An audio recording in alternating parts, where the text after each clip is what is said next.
some from Indonesia. We welcome all the participants, and it is a great honor for us to have you all here in this great agenda this morning, inshallah. Kita buat lagi siri 2, siri 3.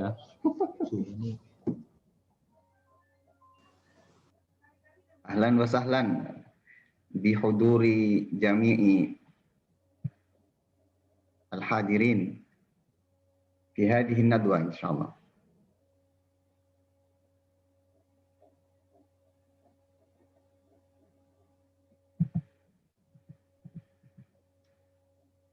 Okay, it is 9 a.m. or 10 a.m. for Malaysian time. So I would like to start this great agenda today. We have a webinar, we have seminar online today. But in this seminar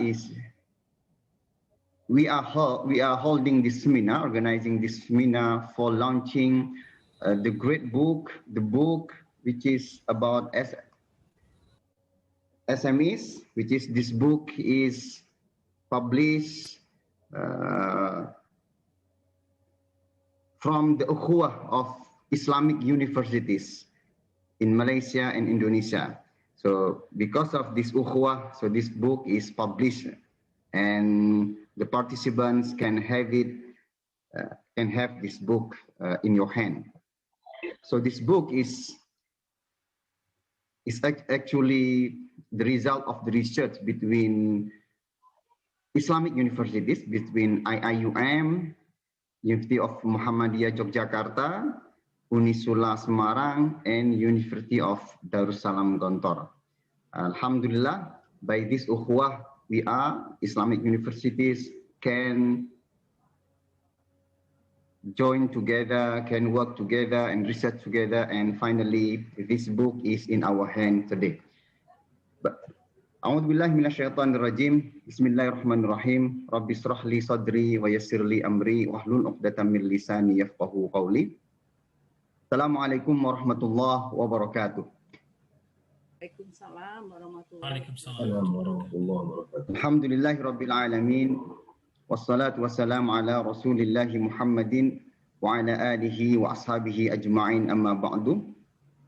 Before starting our webinar, which will begin by the book launch by the Dean of Kuliah of Economics and Management Sciences of IIUM, I would like to proceed first by reading the Holy Quran, the last 3 verses of Surah Al-Baqarah, which is in this verse, especially in the last verse, there is a dua, which is this dua is a grant from Allah which is not given to the ummah before our Prophet Muhammad sallallahu alaihi wasallam. So I would like to start this webinar by reciting these 3 verses in the last 3 verses of Surah Al-Baqarah. A'udzu billahi minasyaitonir rajim. Bismillahir rahmanir rahim. Lillahi ma fis samawati wa ma fil ardh. وَإِن تُبْدُوا مَا فِي أَنفُسِكُمْ أَوْ تُخْفُوهُ يُحَاسِبْكُم بِهِ اللَّهُ فَيَغْفِرُ لِمَن يَشَاءُ وَيُعَذِّبُ مَن يَشَاءُ وَاللَّهُ عَلَى كُلِّ شَيْءٍ قَدِيرٌ.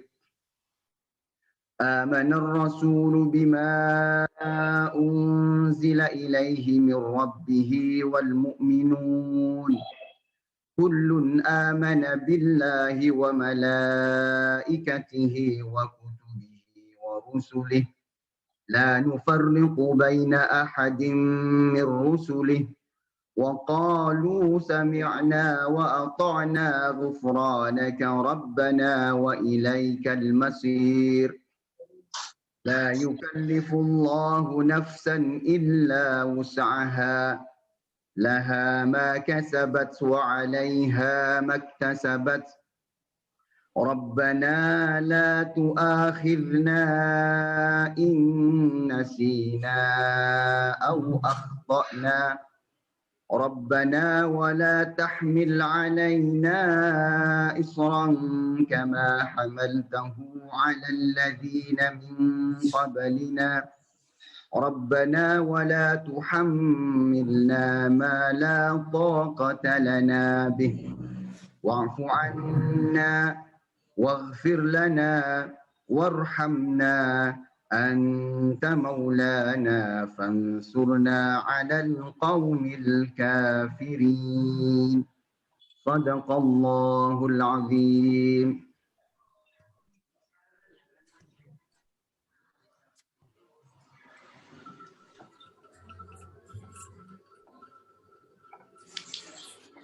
Will be granted rahmat, inayah, barakah, taufik from Allah Subhanahu wa Ta'ala. The participant of this webinar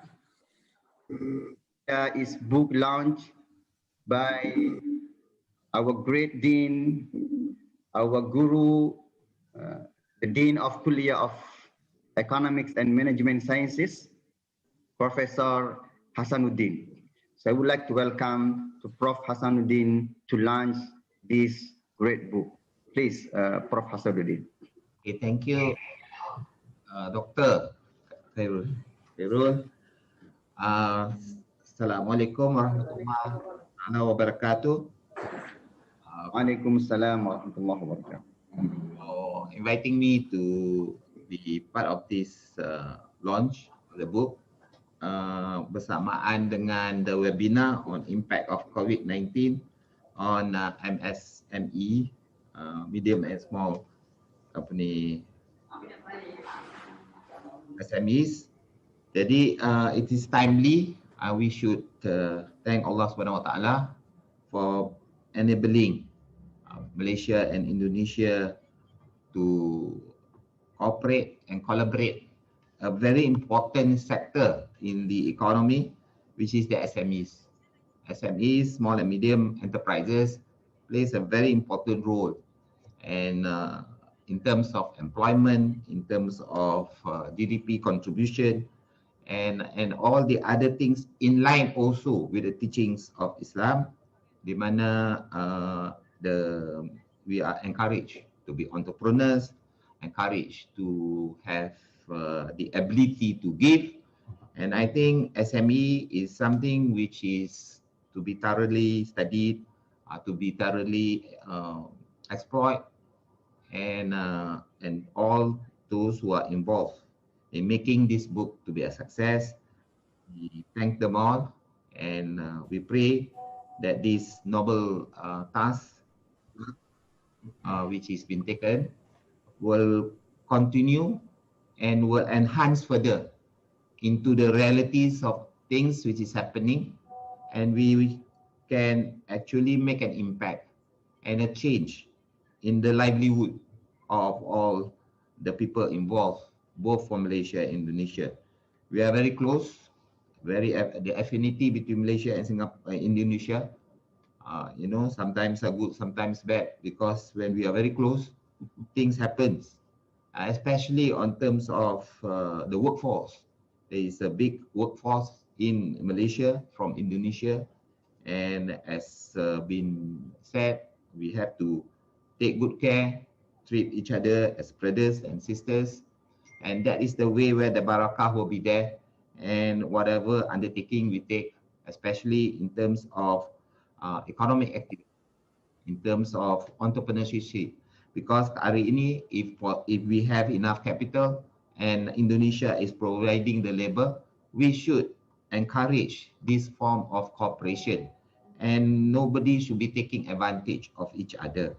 And so this book, Cross-Border SMEs, I think have laid out all the findings, empirical research in terms of what it is, the factual things which are in play, and those weaknesses can be identified as policy for the government of both the countries. And as you know, by the UNIDA, the UNISILA, the UMY, our alumni, we are very happy, very proud of our alumni in Indonesia.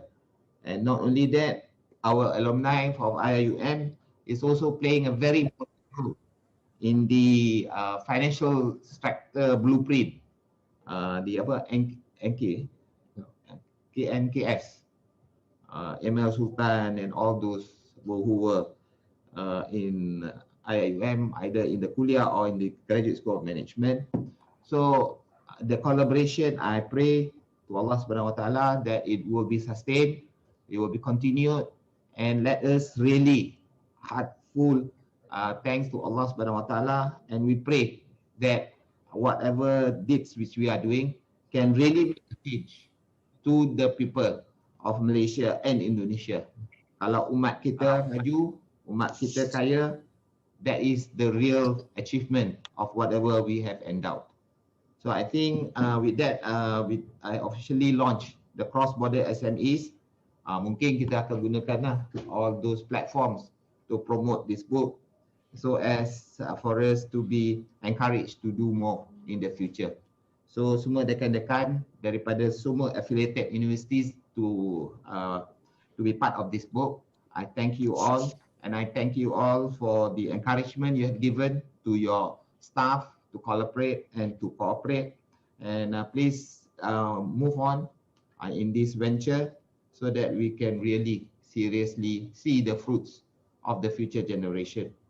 Thank you very much. Assalamualaikum warahmatullahi taala wabarakatuh. Waalaikumsalam. Thank you very much.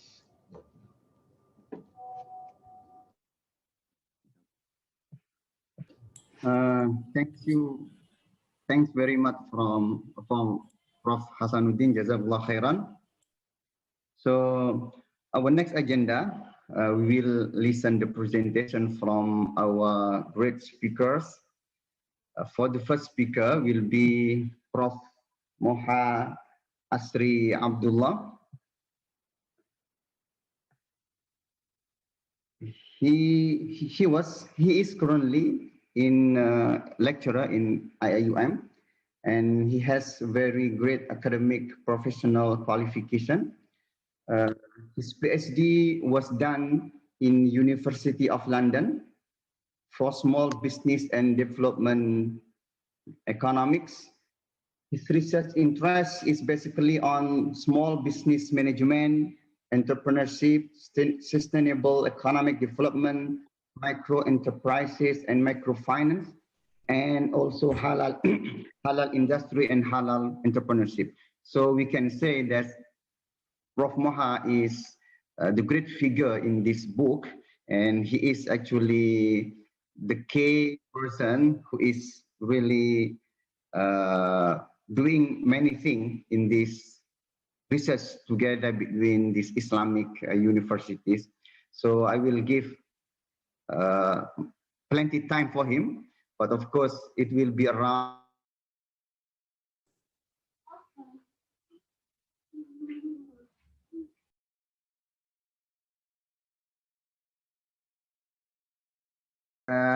MSMES is very important. It is the backbone of our economy. I always remember the classic scholar who is saying, if you want to see the welfare of the state, it is very simple, he said, just see the market. Who honor the market? If the majority of society honor the market, then the society are in welfare. But if you find just few societies, just few people having the market, so the society is not in the welfare. So it is saying that SMEs is really the backbone, the greater SMEs, the greater entrepreneurship there in the state. So the welfare can be easily happen, easily seen in that country. So I would like to welcome to Prof. Moha Asri Abdullah to start this presentation. Please, Prof. Moha, start your presentation. Bismillahirrahmanirrahim. Alhamdulillahirabbil alamin wassalatu wassalamu ala Muhammadin wa ala alihi wa sahbihi ajma'in. Rabbi shrah li sadri wa yassir li amri wahlul 'uqdatam min lisani yafqahu qawli. Assalamualaikum warahmatullahi wabarakatuh. I'm grateful to Allah subhanahu wa ta'ala that today we are able to be on the same platforms. Dear respectable moderators, Dr. Khairul, the respective honorable deans, and my respective colleague speakers, Dr. Rizals as well as Dr. Zul. So I would like to straight to my presentations as per given title. It is about the impacts of COVID-19 on MSMEs issues and solutions. I will try as much as possible to comply this scopes of title provided to me. With first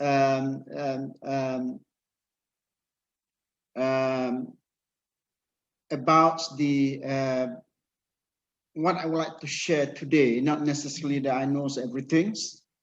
Allah knows everything, it's not me. But this is what I'm sharing. All right.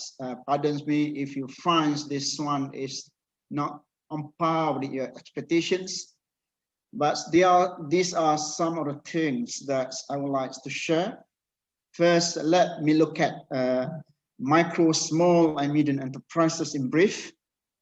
Before I go to the impacts a little bit of COVID-19 in Malaysian context, and let's perhaps our my respectable colleague speakers from Indonesia, Rizal, can do perhaps in the context of Indonesia. And also I would like to relate afterwards the books on cross-border SMEs, Malaysia, Indonesia, and what we can tap from these books to relate to the major issues and challenges, which leads for me to share on the actions to be taken with regards to the conditions or situations of SMEs today in Malaysia in particular. So after which, of course, the conclusions will be provided. As per micro, small, and medium enterprises in brief, I think some of you have mentioned this earlier. The definitions is this, that in Malaysia, in particular, much of the definition being refers to the one that's being provided by SME crops, even though there has not been consensus on this by certain scholars and institutions. I don't want to repeat on the on this definitions because most of you observe it. I don't want to say it, but I just show it here. But with regards to the SME in brief, in terms of total establishments in Malaysia, is about 99% as of last year. Registered with SME Corps is close to 1 million already numbers of establishments in this country. Of course, Indonesia is much more, considering some huge populations out there, of course. And in terms of employments, SMEs, not M, but SMEs alone consists of about 66.2% in the workforce.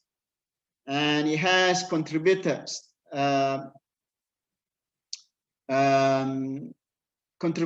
to about 38.9% to GDP, all right?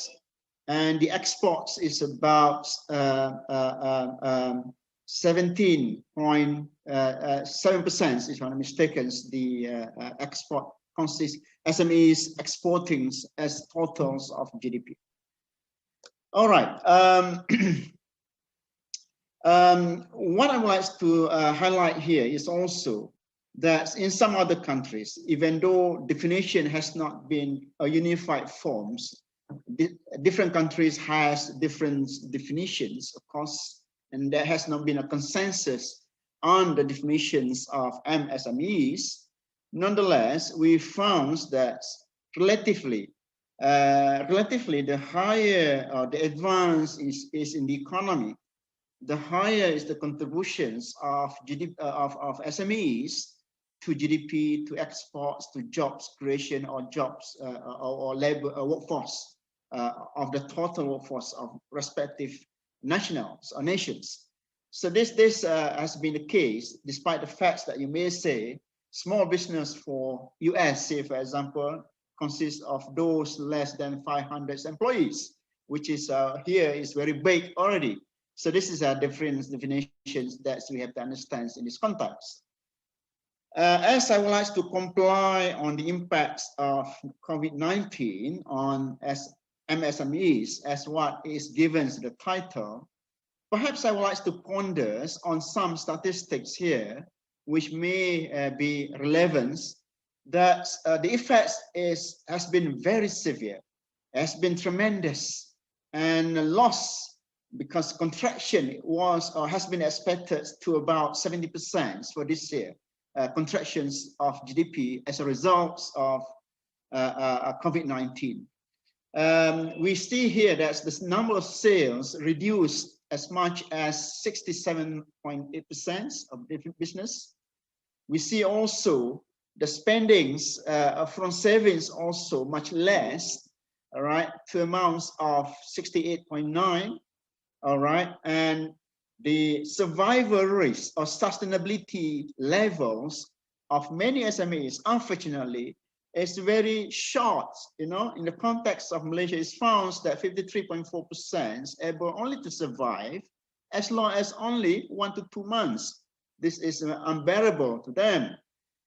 With regards to the employees, of course, as a result of the COVID, we see that 90% reduced hours, 16.5% unpaid, all right, and it's already in 33.8% employees termination. This is from April to May, about less than 2 months, less than a month here. But the main points I would like to emphasize is that with regards to SMEs, when COVID happens, 3 things that they are being confronting with.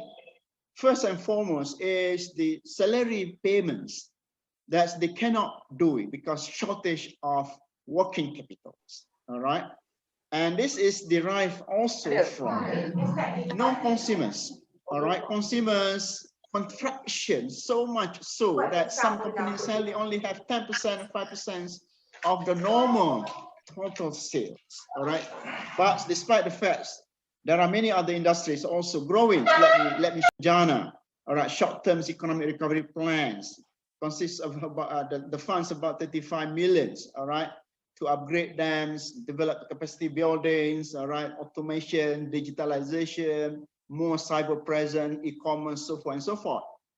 Nonetheless, all right, many still complain they could not get access. This is the issue. And should they get access, sufficiency is not there. This is the issue also.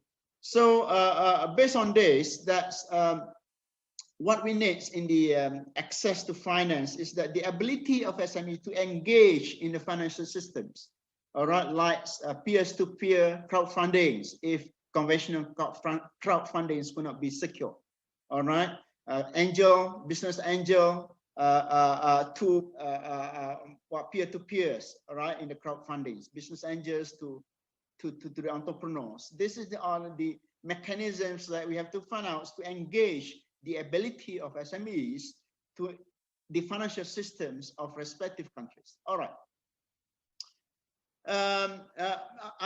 Another second realizations that I think immediately important is to enhance the cyber presence of SMEs today. All right. When we say cyber presence, of course, company website, e-commerce platform, social media, you name it. All right. From my records, when we deal with consultations with companies under the KPMG, I found that food and beverage industry who ready at the times embarks on these e-commerce systems, their sales fluctuates. All right, their sales shoot up as much as 3 times their normal times. When we did that last month, their total revenue of the year already been realized more than higher than that. That shows to me a very importance for the firms to adopt this e-commerce, all right, as well as the cyber presence with them, all right. And of course, in Malaysia, there are many companies, many agencies providing this. You name it, MDEX, Matrix, MTDC, SME Cots, Magic Platforms, you name it, and different schemes available. The things is that for SMEs or MSMEs is to aware to go to respective website, because application is online these days. Because during the MCO, this is all online. So you don't have to go anywhere, just understand the requirements and the forms. All right. And another e-market platform are these well-known websites to sell your products. And of course, for this matter, at one time, Matrix has provided schemes, all right, to allow businesses, especially micro and small, medium enterprises, to be with Alibaba, to be with Shopee. They provide funds, free grants, grants to the maximum of 5,000 to develop website and link up with the Alibaba and Shopee. This has been provided by the governments as well. All right, so the second part here, oh, where is it? Sorry, the second one. All right, the assistance. All right, before the second one, digitalization is very important. Digitalizations involve what I call as ERP, right? ERP is about enterprise resource planning. I mean automations of those parts, which I'm referring to back-end technology. All right, our payroll, our banking, cash management, you know, all this online, because you have to click the buttons. Even though you are far away, you can approve the transactions outright, say for example, or you can approve the payments outright. All right, this is very important. So digitalization includes this because it gives you the main three, the major three, major three categories or improvements for your companies. One is improve efficiency, of course. Second is improve economies of scale. You can leverage on the scales of sales. All right, so as you can realize economies of scale. All right, and of course it will enhance your competitions and competitiveness levels. So when it comes to digitalizations of micro, small, and medium enterprises, 5 key areas that are needed. All right, to me, when I observe this is what I found. All right, one is digitalization from procurements and inventory. All right, and then accounting, taxes, digital marketing as well, e-commerce as well, e-post systems, whereby this creates efficiency and productivity. Why? Like say e-post systems, just examples. It's a BIPing systems whereby, all right, any shortage or possible shortage or coming shortage of your raw material will be into systems.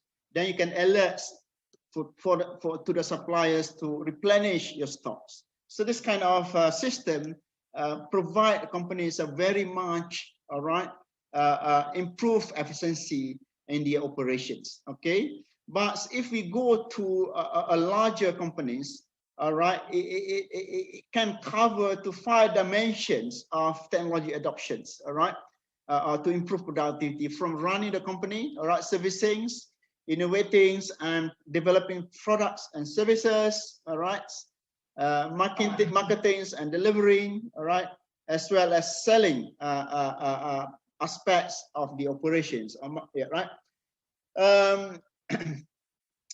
If we move to a little bit smaller and larger firms, these are needs for technology adoptions, including big data analytics, cloud computing, cyber security. All right, so this is advanced, but even though it is less relevant to micro and small, it is very much relevant to medium and large,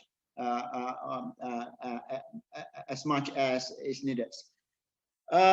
Today also, we should encourage our MSMEs where they can to accommodate revolutions 4.0, Industrial Revolution 4.0, which consists, all right, a numbers of technology options that they could embrace, understands, and implements it for their business, so as efficiency and productivity will rise automatically.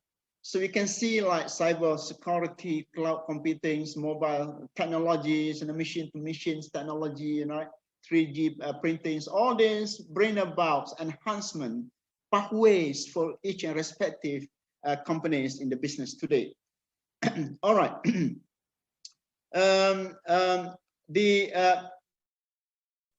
When we relate to agencies providing this, you can have immense technology, right? Institutions. They can come in terms of grants as well as fundings. SME Corp, say for example, is the front runner of this, because they're supposed to be the agency who is coordinating all support program for MSMEs. All right. You see MIDA, MPC, MEMDAT, Matrix, MIDA, you name it. These are the agencies. I'm not mentioning the small one like Tekong, like Amanah Ikhtiar, right? Which means that to one extent, the availability of assistance is there for small and medium enterprises. The issue is now is accessibility and sufficiency, I suppose.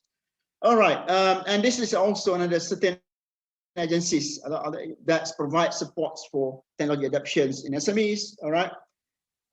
Initiative or realization 4 is capacity buildings. Capacity buildings is very important because it will connect all to all resources. It is good if companies can leverage on the automations, link ups all resources, be it employees, be it machines, be it plants, all right, be it with suppliers. So this enable companies, all right, to have logistics, transportation, warehouse in one place, all right, and able to provide, produce goods and services, empower the markets out there while doing these automations. So when I'm looking at automation here, it's on front end, not back end technology. Front end is automates the systems, automate equipments. All right, as what in the SME Corps they have SCORE. All right, SCORE is the systems that allow to look at the performance. All right, the financial, the levels of the automation, and what capacity of the workers. So all this enable firms to gauge where they are and where they can improve in terms of technology, all right, adoptions. Okay, when we relate to capacity buildings of micro, small, and medium enterprises, I take up this source from some of this source from SME Corps. All right, it can cover rather 10 most dimensions where the holistic improvements can be performed, can be realized within SMEs. All right. First is the diagnostic tool rating. This I mentioned SCORE. The tool will enable us to gauge where each and respective SMEs belong to in terms of their positions, from which we can head out, all right, their status accordingly. This is very important. Of course, brand developments, financial gateways, you know, outreach programs. We can also have these recognitions of Enterprise 50 Awards, the most mostly medium enterprises that won a big achievements in the market leagues. All right. Of course, different agencies also in addition to SME Corps, not just SME Corp I'm talking here. So capacity buildings I mentioned earlier in automation and whatnot, technology adoptions. All right. And of course, entrepreneur programs also cover wide range of assistance and supports for SMEs, all right, where we can direct according to their needs. We cannot say that share them all here. Of course, access market, okay, market access is also very important, all right. So these are some of the things that I think SME needs, all right, in order to be able to survive and sustainable in the markets today in view of COVID-19. I stop here first in these presentations. Let me allow other speakers as well to chip in. Thank you very much for giving me the times, Dr. Khairun, as a chairman. Inshallah, I come back with more if there's needed and respond to the questions from the audience. With that, thank you very much. Assalamu alaikum. Waalaikumsalam warahmatullahi wabarakatuh. Jazakumullah khairan, Prof. Moha Abdullah. He has presented everything about SMEs in its relationship with COVID-19. Very interesting there.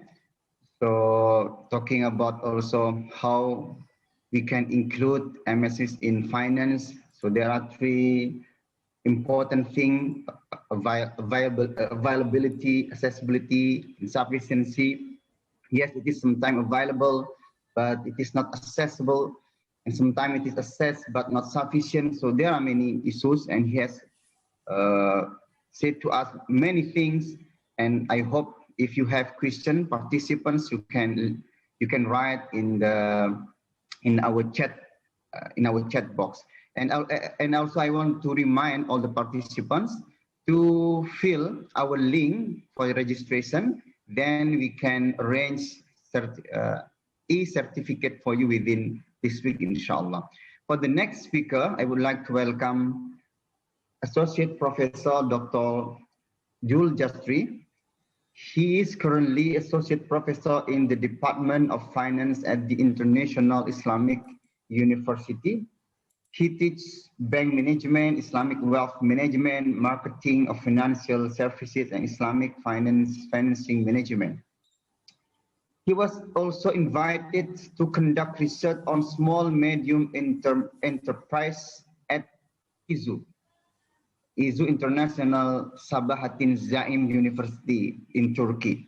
So Dr. Zul is like Prof. Moha. He was also has great capacity in this MSMEs, and I would like to welcome him to present his great presentation. Please, Dr. Zul, and you have around 20 minutes, inshallah.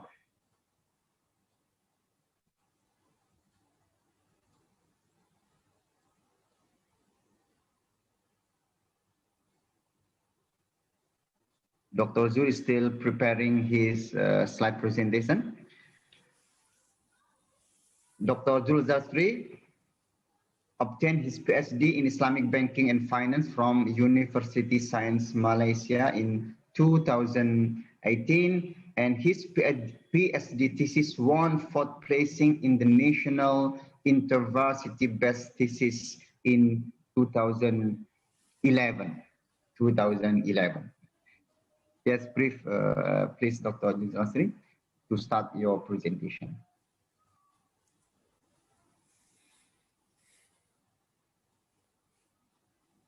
We cannot hear the voice.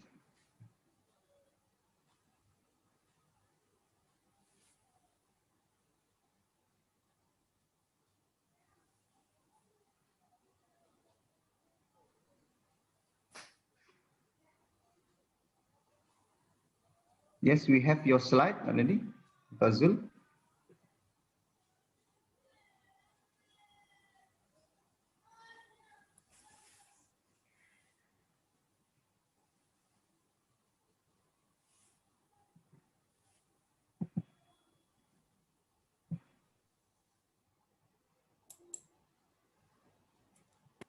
Yes, we are waiting for Dr. Zul. It's still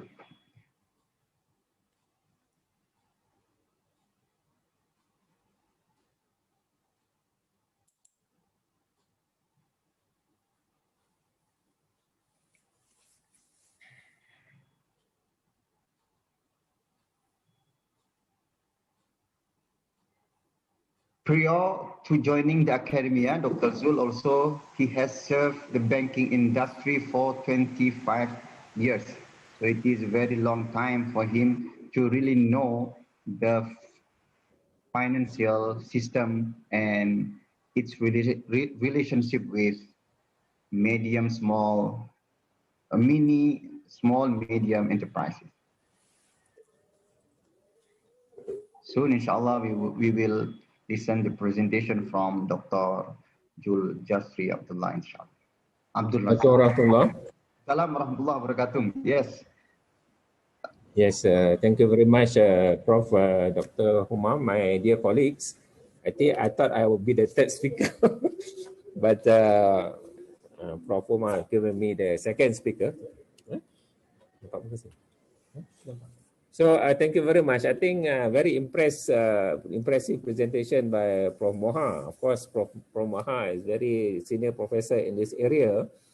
SME, I'm still learning from him.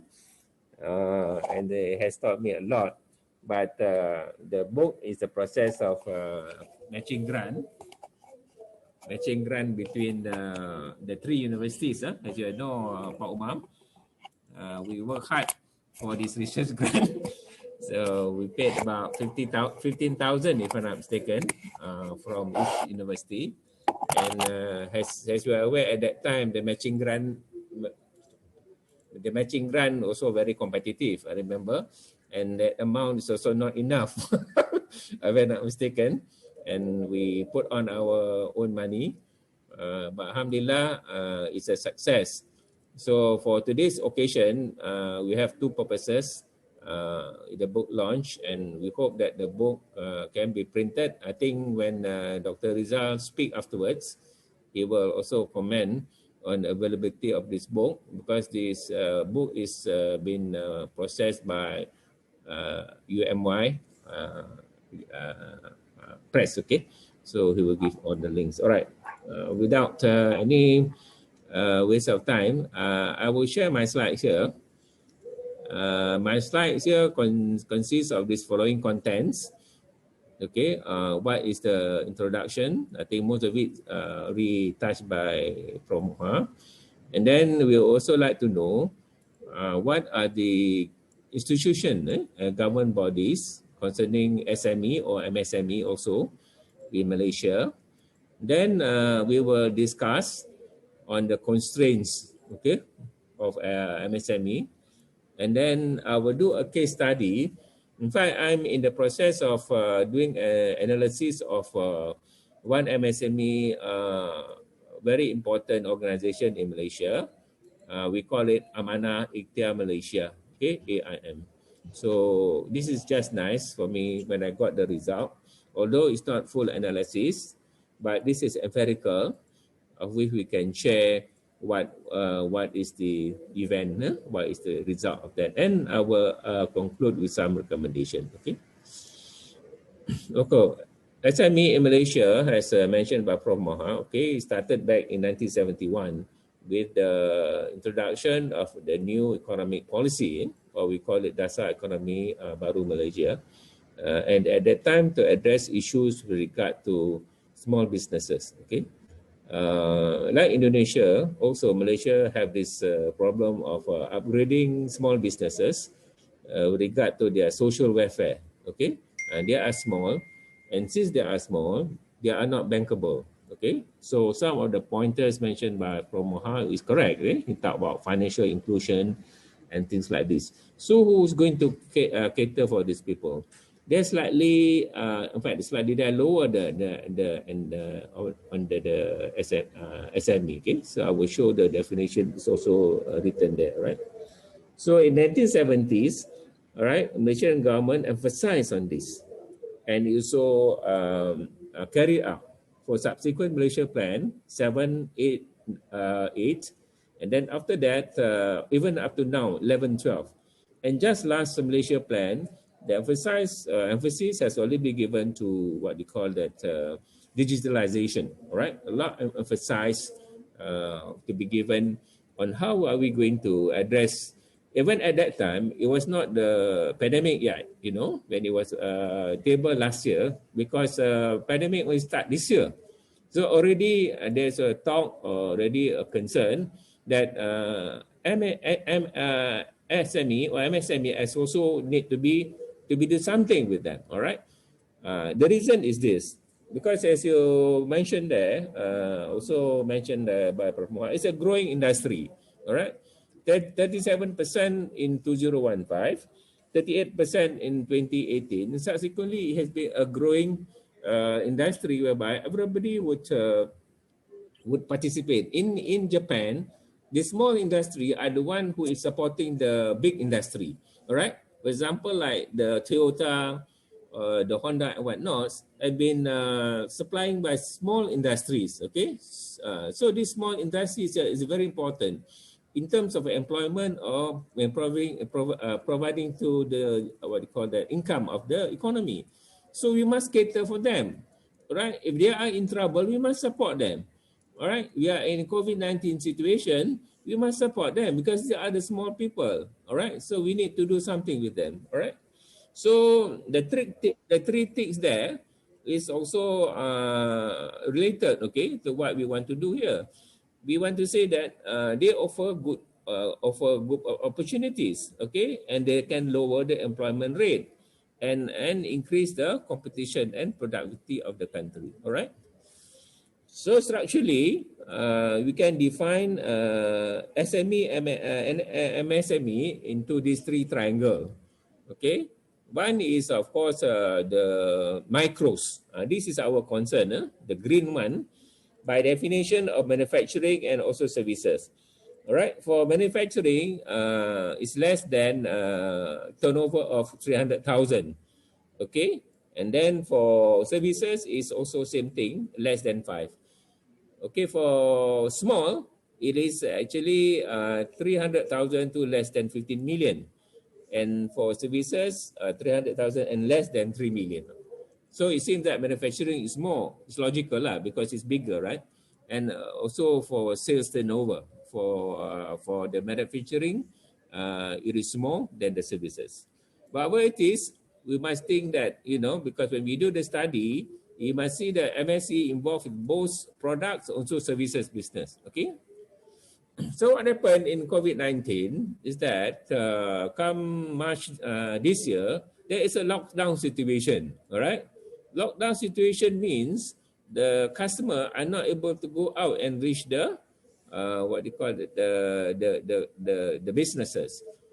Of course, we have Malaysia, we have Pasar Malam here. I'm sure in Indonesia also have that. I've been there several times in Jogja and Unida also.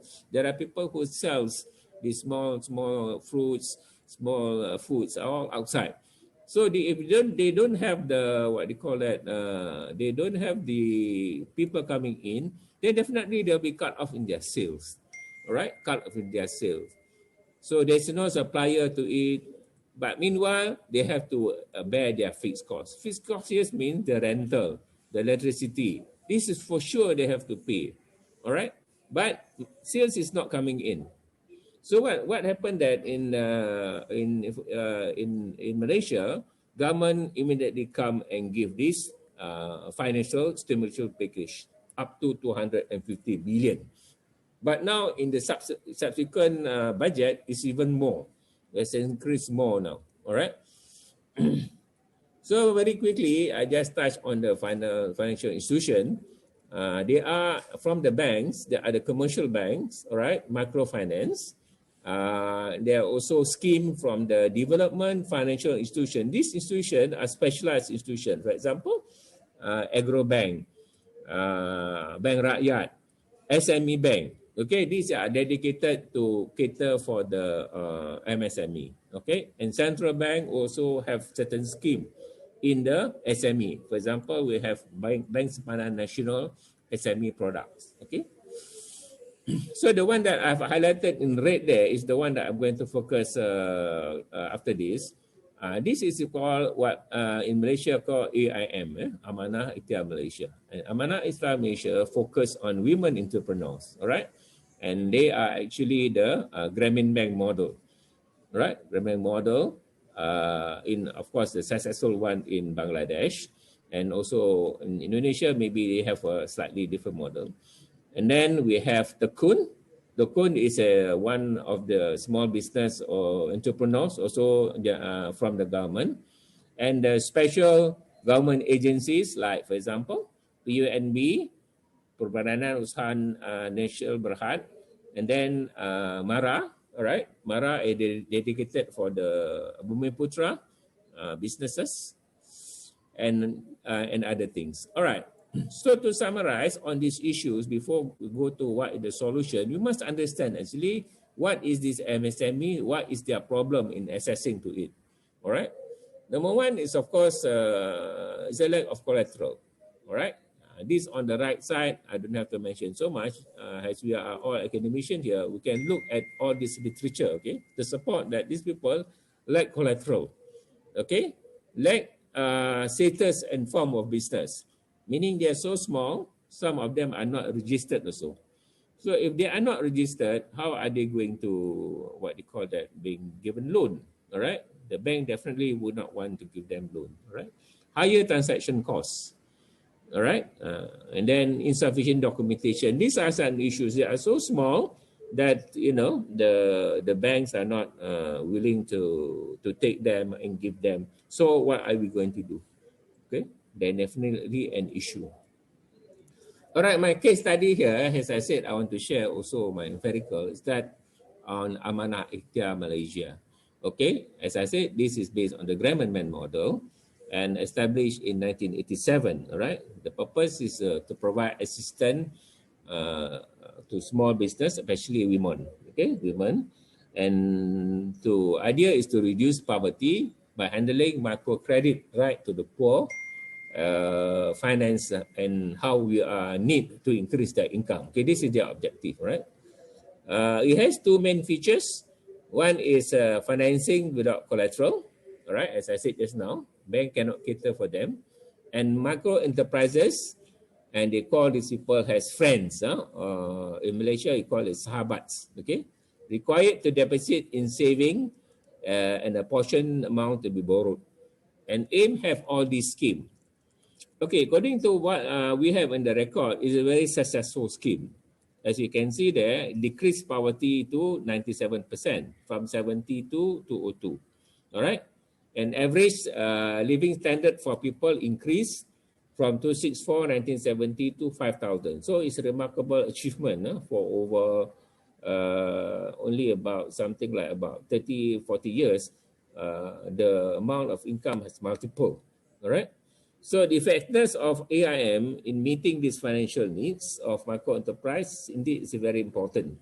All right, very important. And the sahabats have shown positive income, right, as written by many literatures. Okay, this is basically their scheme. They have a few schemes. One is iMesra, basic scheme. They give financing up to 10,000 and up to 100 weeks of repayment. Okay, then we have Sri Kandi, purpose for economic growth, Wibawa, seasoning financing. So occasionally when this sahabat needs financing, they can apply to any of these scheme. They have also Sejahtera, all right, for social business, Penyayang Bestari. So these are actually scheme which is allowed by the sahabat to borrow. All right. Now, what happened in COVID-19 is this: the management of the IM have introduced stimulus packages. Okay, 8 stimulus packages, all right, amounting to 682 million for sahabat, especially due to the in Malaysia called movement control order, all right, affecting the income and ability to repay the AIM loans.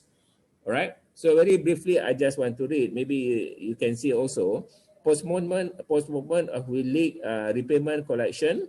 All right, we call it moratorium, compulsory withdrawal authorization, and then postponement of I-Lestari. This is the one that we said just now, and a lot of deferment. All right, and distribution of zakat. This one I would like to touch a little bit because I'm going to end up with this also. Right, number 5, distribution of zakat for co-op sahabat business amounted to 621 million. So you can see now, this is actually how we should address the small business. We give them loan and business in terms of interest is not going to help them. They are already poor, then you charge them interest, they'll be even more poorer. we should look at other sources. For example, like zakat, wakaf, and sadaqah. These are the things that we should be focusing at to assist these people. Okay. Then from our analysis of the problem statement, we can divide it into three. One is there is a need for government financial support, all right, which I mentioned just now. Number two is the lack of literacy. All right. So these people are not able to understand their financial position. Okay. And not the budget, and also the lack of knowledge of digitalization, which Prof. Maha has already mentioned just now. Okay. So my additional point here that I want to access is to give the empirical. Empirical means what is the result of the research that indicates, right? So we did a survey with the help of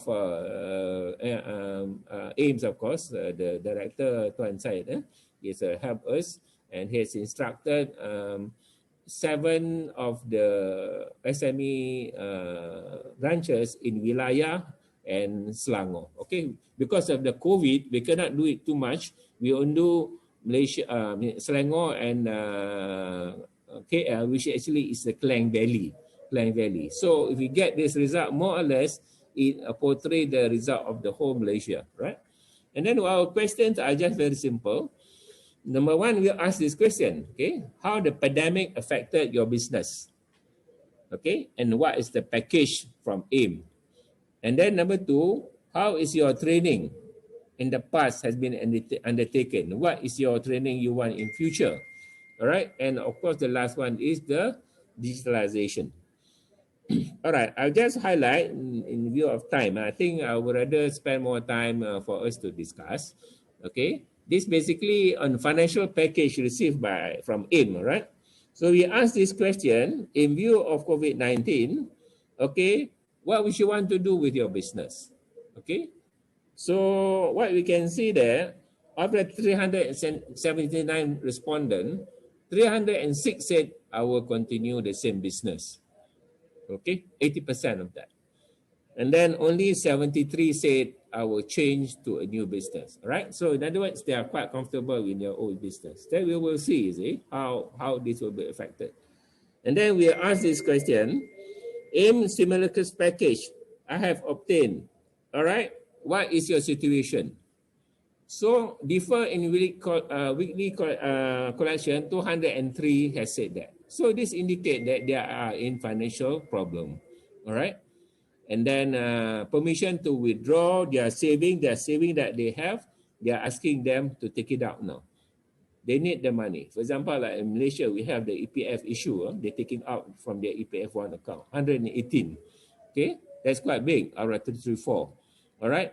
And then they want allocate fund 9 and others. Okay. And in general opinion, there we say, what is the package? How do you think of the package offered by AIM? So 87 said I'm not qualified. Okay, we need to find out here actually why they're not qualified. Okay, lack of information 61. The process is difficult 18, and insufficient amount. Okay, the amount is insufficient for them to give.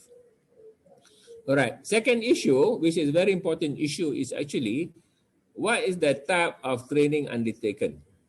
Meaning, if they have been trained in this situation so far, is it sufficient for them to face the pandemic situation or not? So what we found out here actually, what is needed here is that marketing. You see, 75% of them needs marketing. Right? Second, accounting. Marketing means digitalization. They know, you see, in the current situation, they are not prepared already. Even before the COVID, they are having this problem. Now it's even worse. All right. Digitalization, 44. Accounting, bookkeeping. So these are the things that we need to issue. If they can't prepare proper accounts, how are they going to prepare for the budget? Correct or not? All right.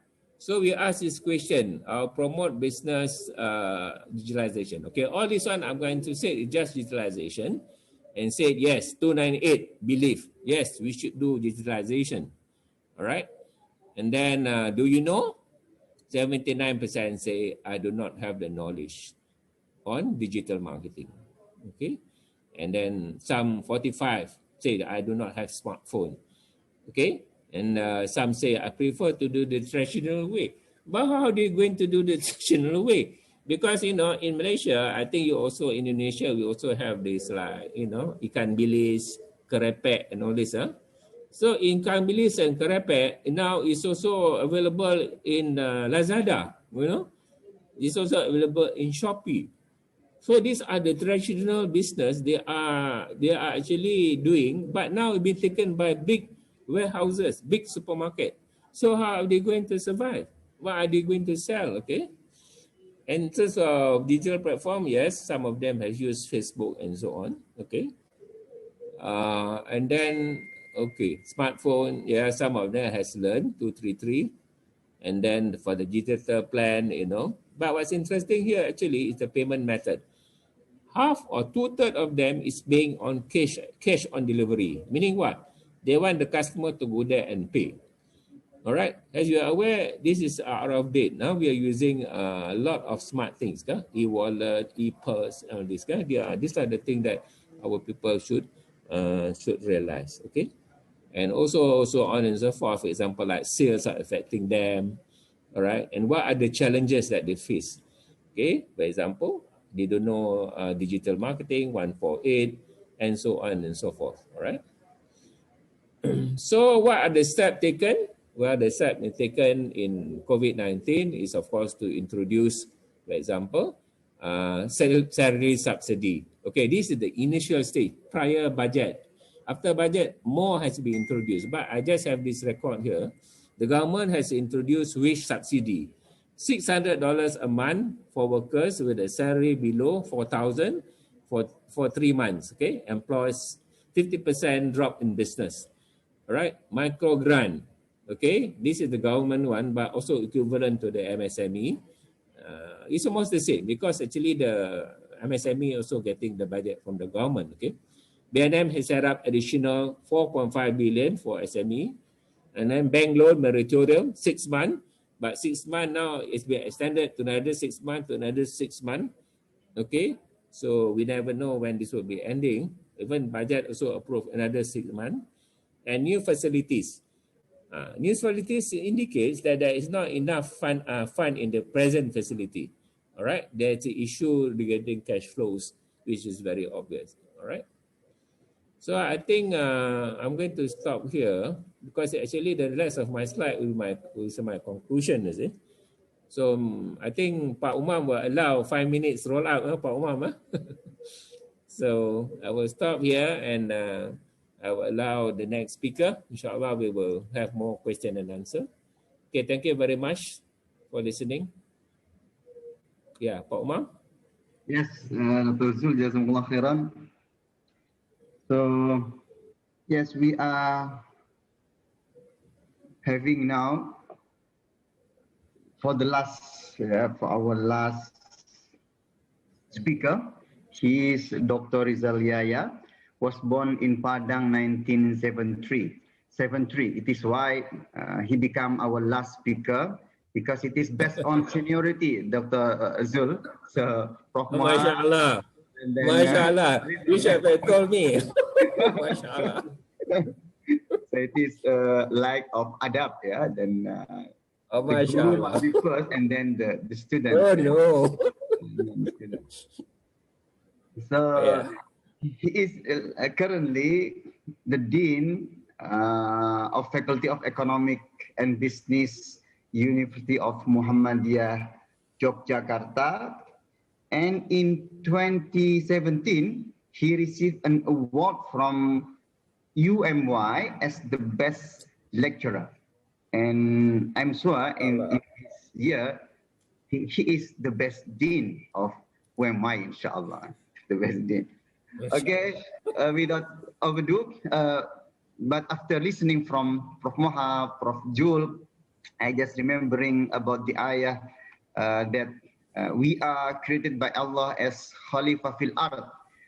Maybe today we have problem in our education, which is reducing human just as workers, just as something, just factor of production. So it is So when there is COVID-19, so human cannot it is not simple by human to respond fast and do as Khalifatullah fil ard. Maybe there is another problem that we can talk later. I think there are some questions already raised by participants, but I will open the question and answer after finishing our last speaker, Dr. Rizal Yahya. And I would like to welcome to Associate Professor Dr. Rizal Yahya to present his presentation. Yes, please, Pak Yahya, Pak Rizal. Okay, thank you so much, Ustaz Dr. Umam. I will start from Guntur, Dean of Faculty Economics and Management. Very nice introduction from you. Yes, indeed, I'm the youngest. Yeah, and it is honor for me to work with the Guru Prof. Moha, Dr. Zul, on producing the book, joint research, and also now comes to the book launching. Alhamdulillah, thank you so much, Professor Hasanuddin, for launching the book, and thank you for giving the opportunity for Muhammadiyah Jogja, WME Press, to publish the book, to produce the book.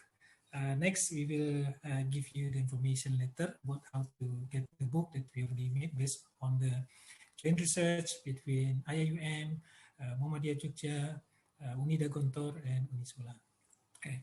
Before I continue, I would like to check whether my slide is there and whether you can hear me clearly, Dr. Umam. Hello? Yes, I can see your slide, Dr. Rizal. Okay, thank you so much. Thank you so much. My voice is so clear because very clear, I'm doing very my clear. Office, I'm doing my at home. Very clear, Dr. Rizal. Alhamdulillah, thank you so much. Right, my presentation, I will just go quick with my presentation.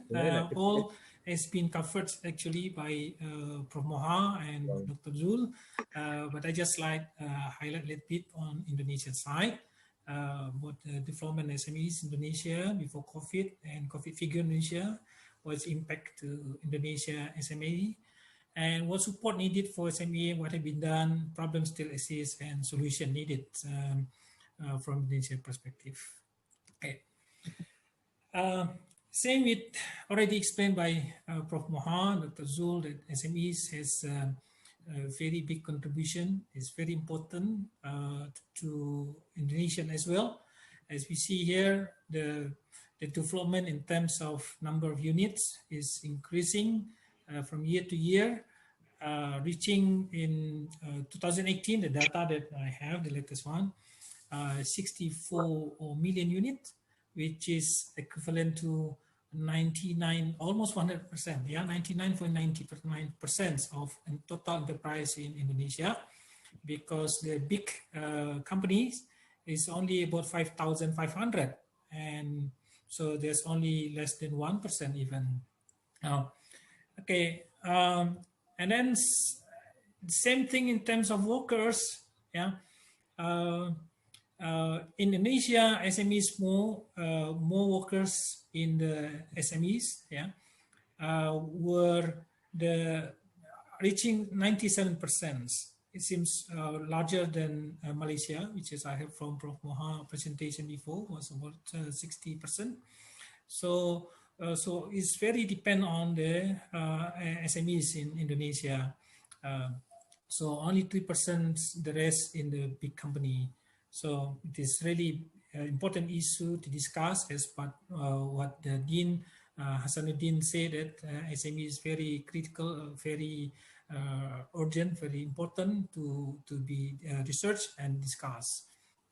Okay, and from the contribution, it contributes a lot to Indonesian GDP. Yeah, almost reaching 60% in 2019.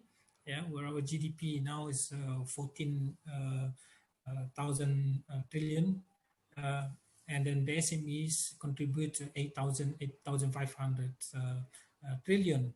So it shows that's very big contribution. But also you can see also that although the SMEs 99.99% of the units of the enterprises, but it only contributes 57%. So I suppose that means that most of the figure of the SMEs is still in the micro level. If we break down the data, the micro scale is 95% of the micro scale. So even the medium size is not as much also. So we can see that there are a lot, but not so strong. But then if they are all together reach 57.8%. So this is the figure contribution.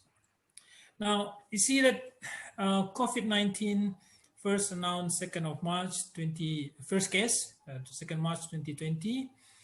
And then by 6 December, it is already more than 500,000 cases in Indonesia. In one day, 6,000.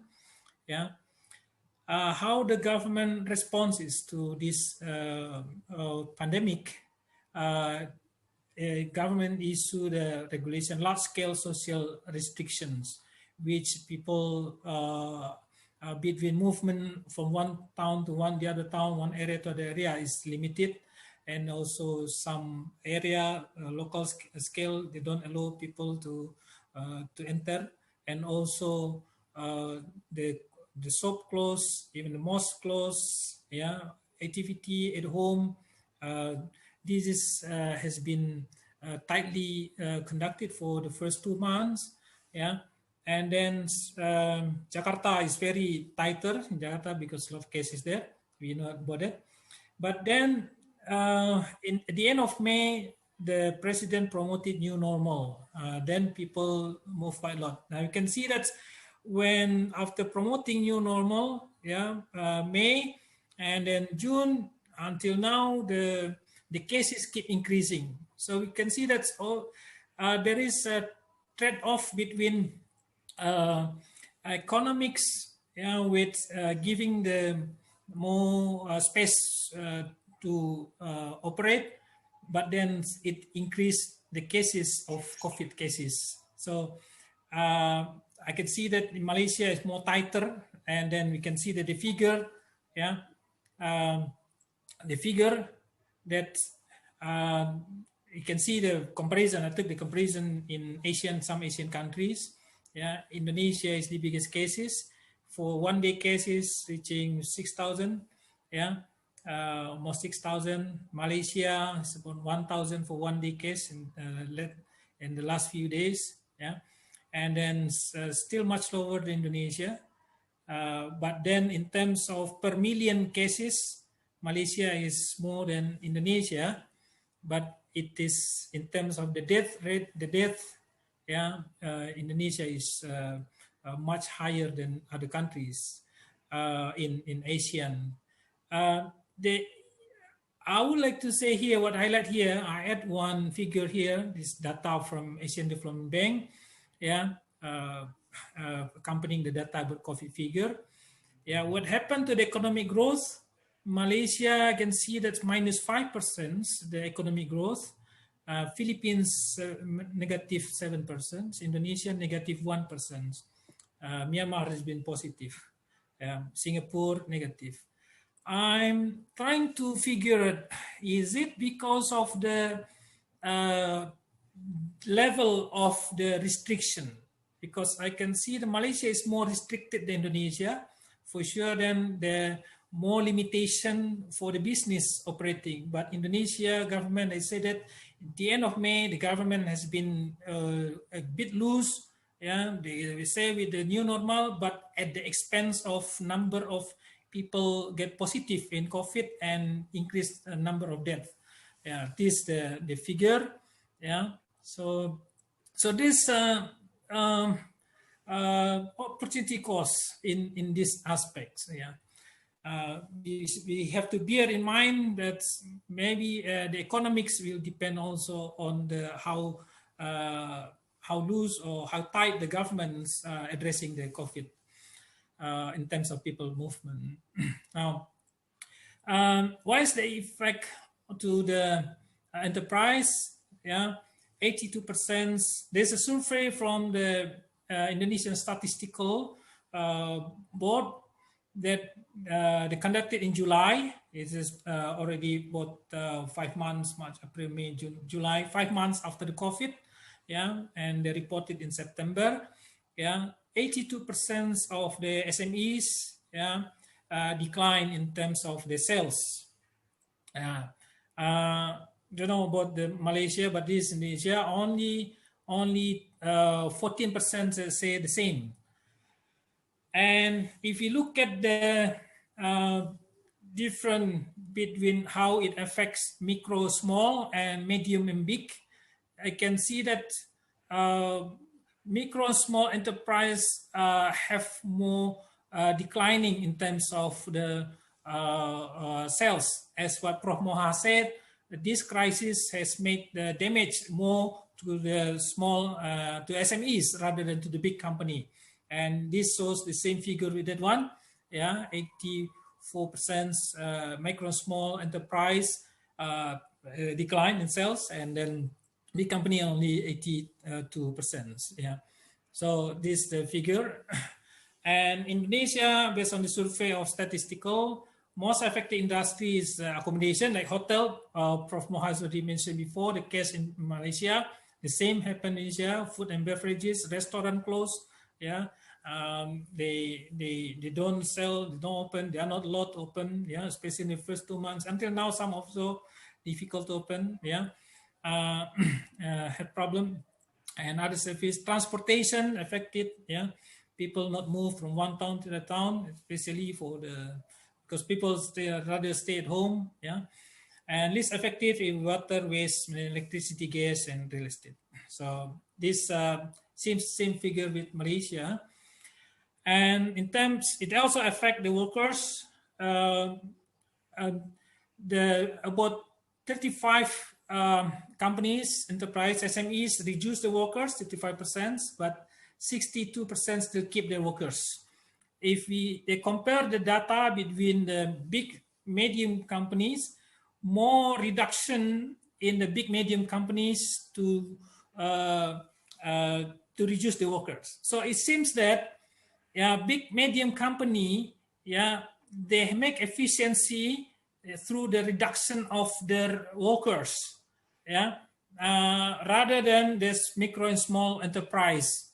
So if they have more resources to maneuver in this pandemic, it seems to me, but then at the cost of the workers reduction. Yeah. And there's data from ILO, International Labour Organization, survey at the first 2 months, after 2 months COVID, 571 enterprises, much less than the statistical, which is 35,000 companies they survey.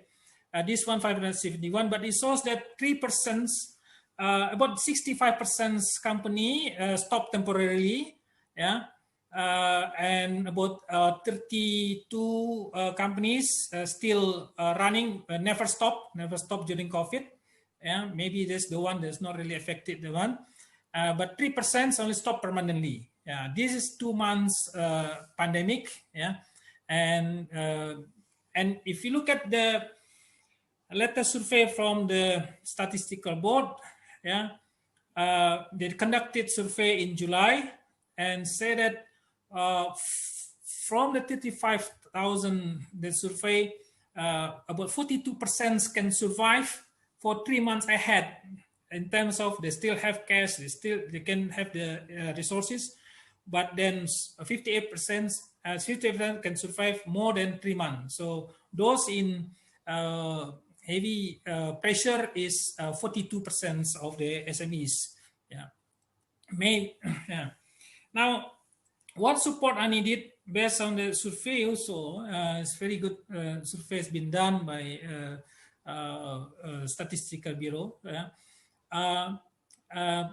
For the micro and small company enterprises, what they really need is the working capital. So it can say that they have problem with the working financial to finance the working capital. This confirms that Prof. Moha presented before earlier that SMEs have a problem with the working capital, and it shows that in Indonesia it is very much needed for the micro and small, up to 69% they're needed.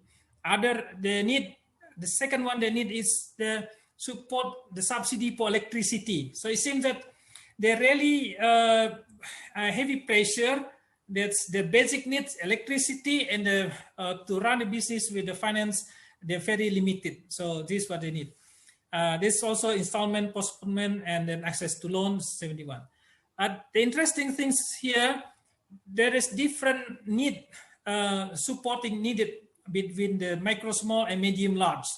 You see before that working capital for the small and micro is up to 69%, but for the medium and large, only 35%. That means that medium large enterprise, they still have resources, they still have money that they keep the deposit, but then the micro and small, they really get the today revenue, today money for tomorrow for their operating. So a very small amount that they can save, but the large, medium, large, they can save. So they don't, only 35% need working capital, but they need a lot on the electricity, perhaps because they spend a lot for the electricity. So they need a lot. And also the other, they need a lot for tax postponement, which is not really big issue in the micro and small, and installment postponement. This big issue for them, for the medium and large. Maybe they borrow a lot. Yeah. What actions have been done? Government has been spending is the latest data that I got from government for the presidential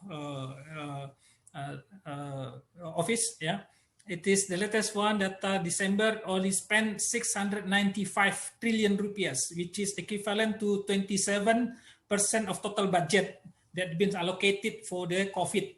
Yeah, this is a big amount, more than a quarter. Yeah, and then allocated to health, social, and then to the Ministry of Local Government, to the government institution, and then corporate, SMEs, and business incentive. This program in 3 areas. First, for the increasing demand, so increasing national consumption, the government send money, give money to people, even for the employee, they give also, private employee, they give also money for the increase the demand. And then increase the supply, increasing business activity, yeah, the support for the financial, support for the credit, yeah, for loans, and this is what they have. And economic stability, monetary expansion. So this is what the government has done, and they do it in some phases for that one. Yeah, the money come from the switching some money from some area to the other area, and also borrowing from from the overseas. Now I look at in detail to see that what in terms of SMEs, yeah, about 115 trillion rupiahs they have it for the interest subsidy. This the same what where the micro and medium already need, and placement fund for the structuring, they need the access to funding, and then stop loss, yeah, income tax, investment financing, they've done that, and then productive financial assistance to 12 million micro businesses, yeah, 28 trillion. The issue here, whether it's sufficient or not, that's already been highlighted by Prof. Moha, but this is how the allocation in Indonesia. And the other business incentives for the income tax support, tax exemption, and then installment reduction, and then it does see the same with what the need, but the issue here is about the sufficiency. And in terms of the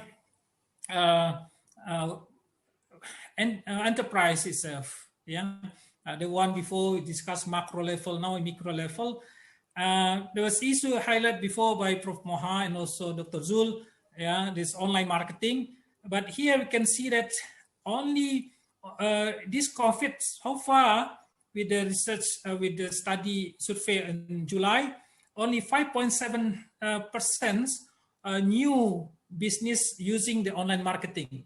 Yeah, and then the others 47 they already have it before the COVID. Yeah, and then they keep continue. And in the survey, they say that they can make profit higher than before the COVID. So this COVID make the give the advantage for those who have done the marketing online.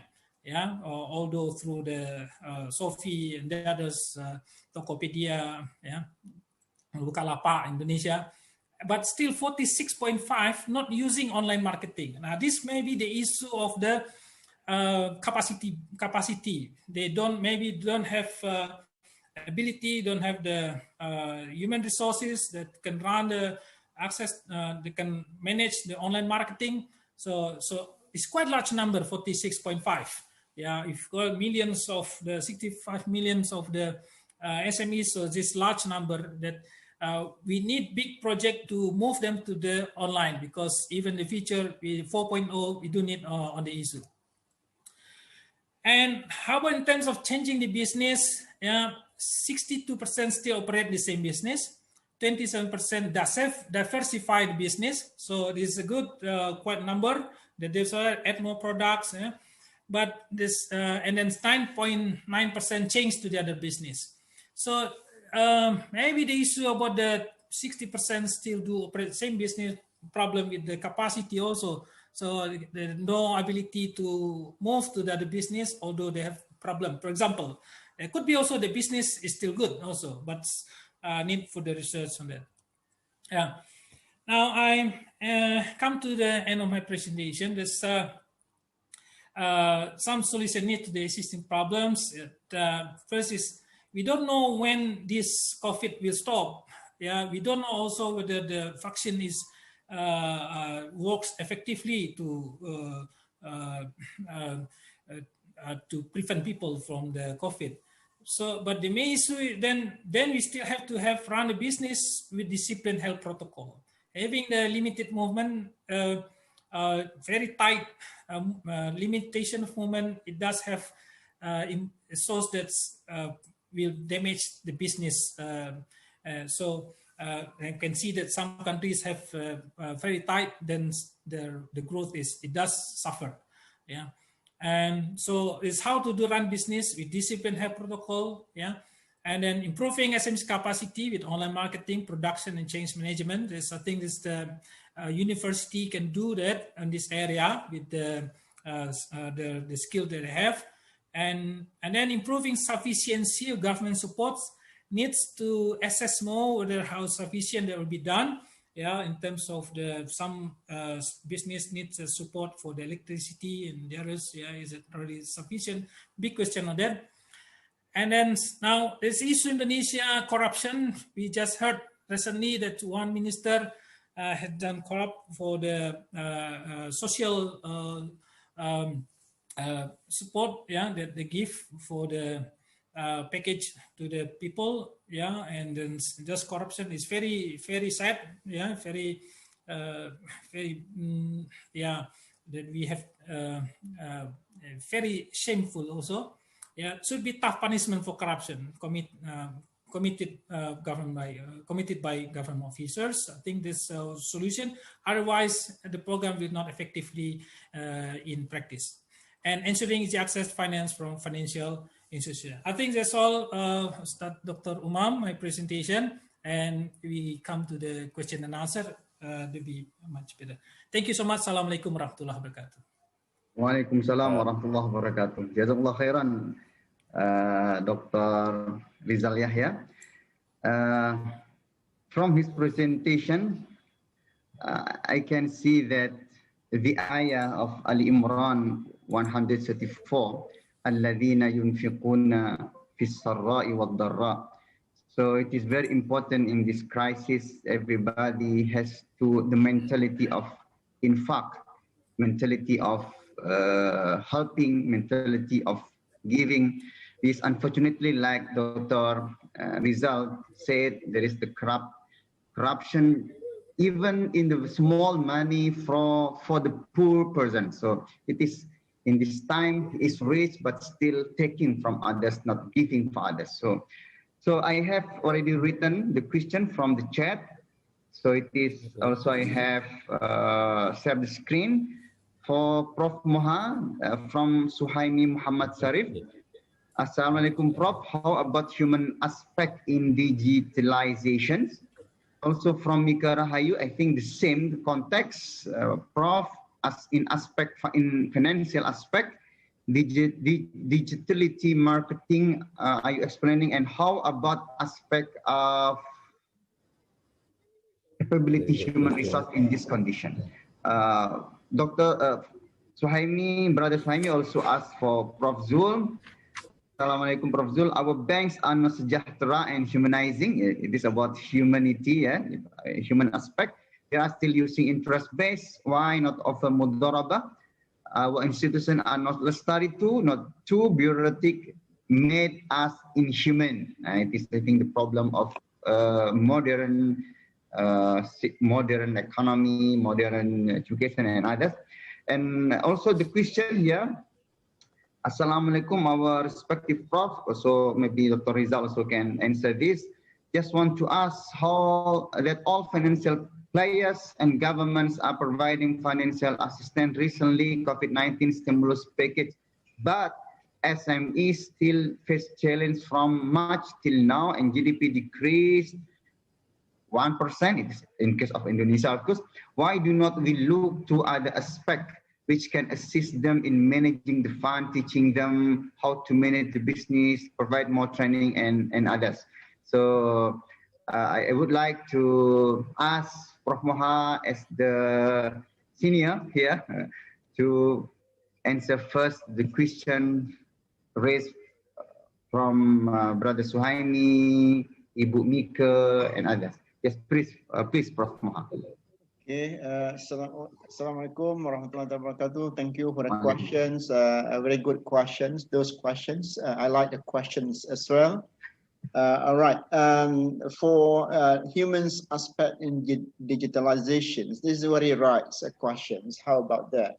Actually, when we relate to digitalizations, digitalization itself continuously changes our work tasks. All right, if you like. I mean, every digitalization process, it has take a substantial impacts on humans aspects. That's why I like the question. And we can see how our life changes as a result of this. Example, I'm giving you like from earlier on, we have this diskette, or before the diskettes, we have this floppy disk, if you remember, in the computers, and then change to CD, change to CD writes, change to pen drive, now we choose a drive.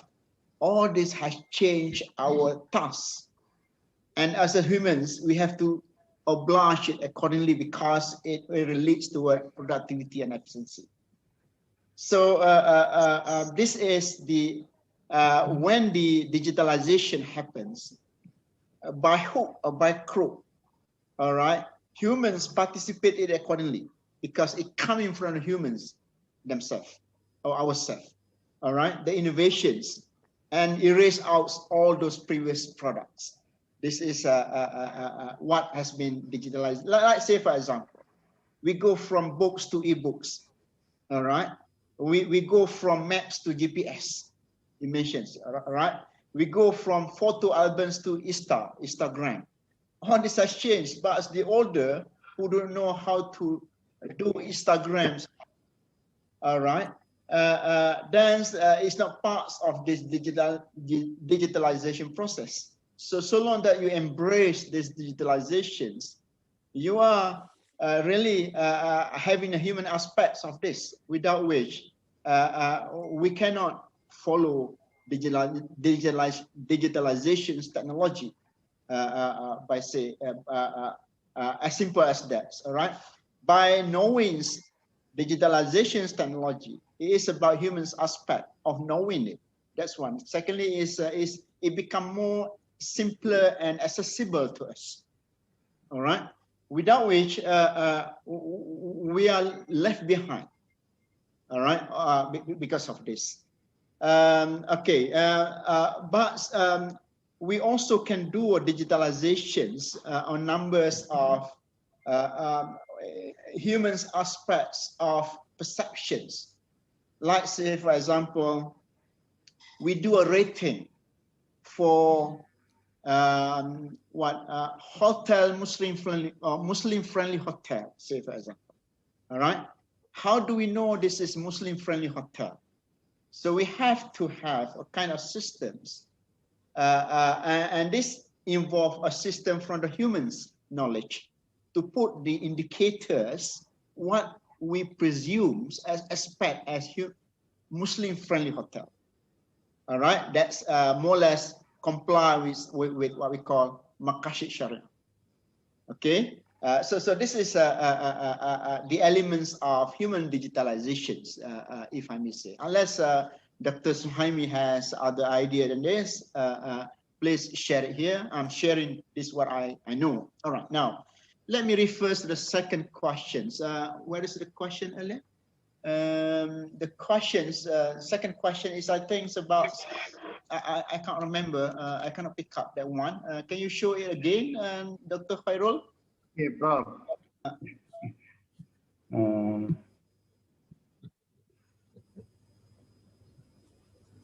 All right, okay, here, I see it now. Okay, thank you, Dr. Khairul. Right now, the second question comes from this NS brother Anas, all right, asking about financial players providing assistance, recent practice, SMEs. Okay, so manage. Well, when I refers to, when I shared earlier with regards to capacity buildings, it is about capacity activities that we may focus to showing up the sustainability, of course, improving governments, good governance, right? Supporting collaborations, so forth and so forth, including the trainings or retooling staff, retooling workforce from traditional work to modern work to digitalized work, if you like. All right, now we have more works that has been digitalized. So we have to train our human resources to comply with that accordingly. Of course, retooling is about upgrading technical knowledge. All right, I mean from basic to mediums to advanced, if you like. And this is parts of capacity buildings. If earlier on they can only handle on operating sites or as operators, by trainings they can handle more technical and engineering tools and equipments. That is parts of the capacity buildings that enable certain workers, all right, to manage and run the tools and machines. This is coming with, of course,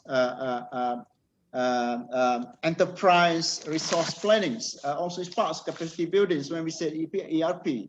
Because ERP, under digitalization, be it payroll, all right, be it cash management, be it technology automations, that needs workforce retoolings and upgradings to know how to use it to be more efficient and productive. All right. Okay. Let me refer to the last one. Last one that's asked everybody, I think, is it? Digital marketing here. Digital marketing. Oh, capability human resource. Yes, that one I emphasized already. Capacity buildings. The last question here is managing teaching how to manage business, provide more trainings. How? Well, through my experience with KPMG, that we have conducted, we have consultation sessions with 30 companies, all right, selected the top 30 companies who we consider as having a good possible enhancement programs. So we provide them a numbers of pathways. Altogether, there are 7 pathways for them to move ahead, to grow and develop their companies. One of which is financial pathway and enhancements, which is to allow all right, companies to enable them to roll on their capital, working capitals, because during the COVID, they have less cash, less revenue. Even the support from the governments for the payment for the workers, and then the moratoriums given by the banking institutions, they are not enough. All right, and therefore they need these enhancements. How? All right, we see their commitments, and we see where the companies can leverage on the existing financial institutions, grants and institutions. This is parts of the process. It's not to say that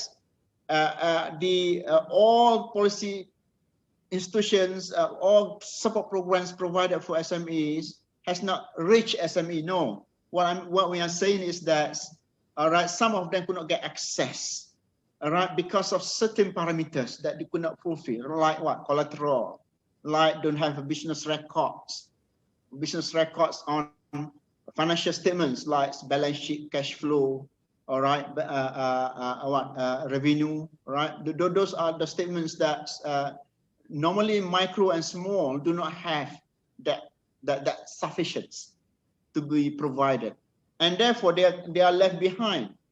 So, but through these specific programs like Penjana, all right, like special programs during the COVID, they are able to do that. They can get those grants, all right, but then they don't know how to get it. This is the issues, all right. So it's our roles also, and everybody's roles here to help them out to realize what is in there for them to enhance their business accordingly. I think that's all I would like to share.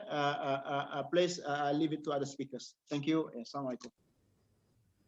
Okay, thank you, Prof. Moha. Please, Prof. Zul. Okay, Assalamualaikum warahmatullahi. I think specifically because in terms of time, I just answer what Prof. Suhaimi has raised. He said about sejahtera, which actually is sustainability, okay, and also humanizing. So, and he also mentioned that even the current solution that is given by the banks is still based on finance, using interest rate. So I agree with him that actually this is not the real solution. It's only a temporary solution, because if you see, the moratorium keep on extending.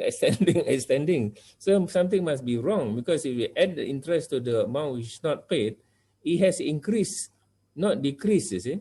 So therefore, in fact, I have the conclusion slide, but I don't have to show. I just want to mention that it's high time that the regulators and also the banks should look at alternative of giving finance, not through means of debt, not the means of interest rate and whatever conventional. Basically now what you are doing, we're just converting what the conventional into Islamic. This is not right.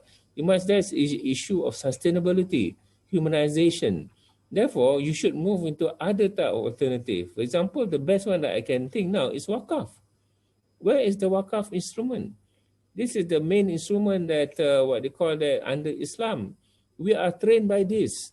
What happened to the Wakaf? It was very successful during the Prophet's time, and there's so many of these Wakaf businesses in Saudi, in Egypt, and also, of course, now in Indonesia and all those. But we are not actually using this knowledge, our own Islamic knowledge. We should explore into this area and move to issue like, for example, zakat. I also commented just now. This certain ashnaf, they are eligible to it. Now, see, in Malaysia only I can see now they are moving all these funds, which is based on Islamic principles, to actually help the COVID people. So they should be realized long ago. So in a way, you can say COVID is also a blessing. All right, a blessing for us Muslim to open our eyes to actually to look really into the Islamic principles. For example, like zakat, wakaf, and even sadaqah.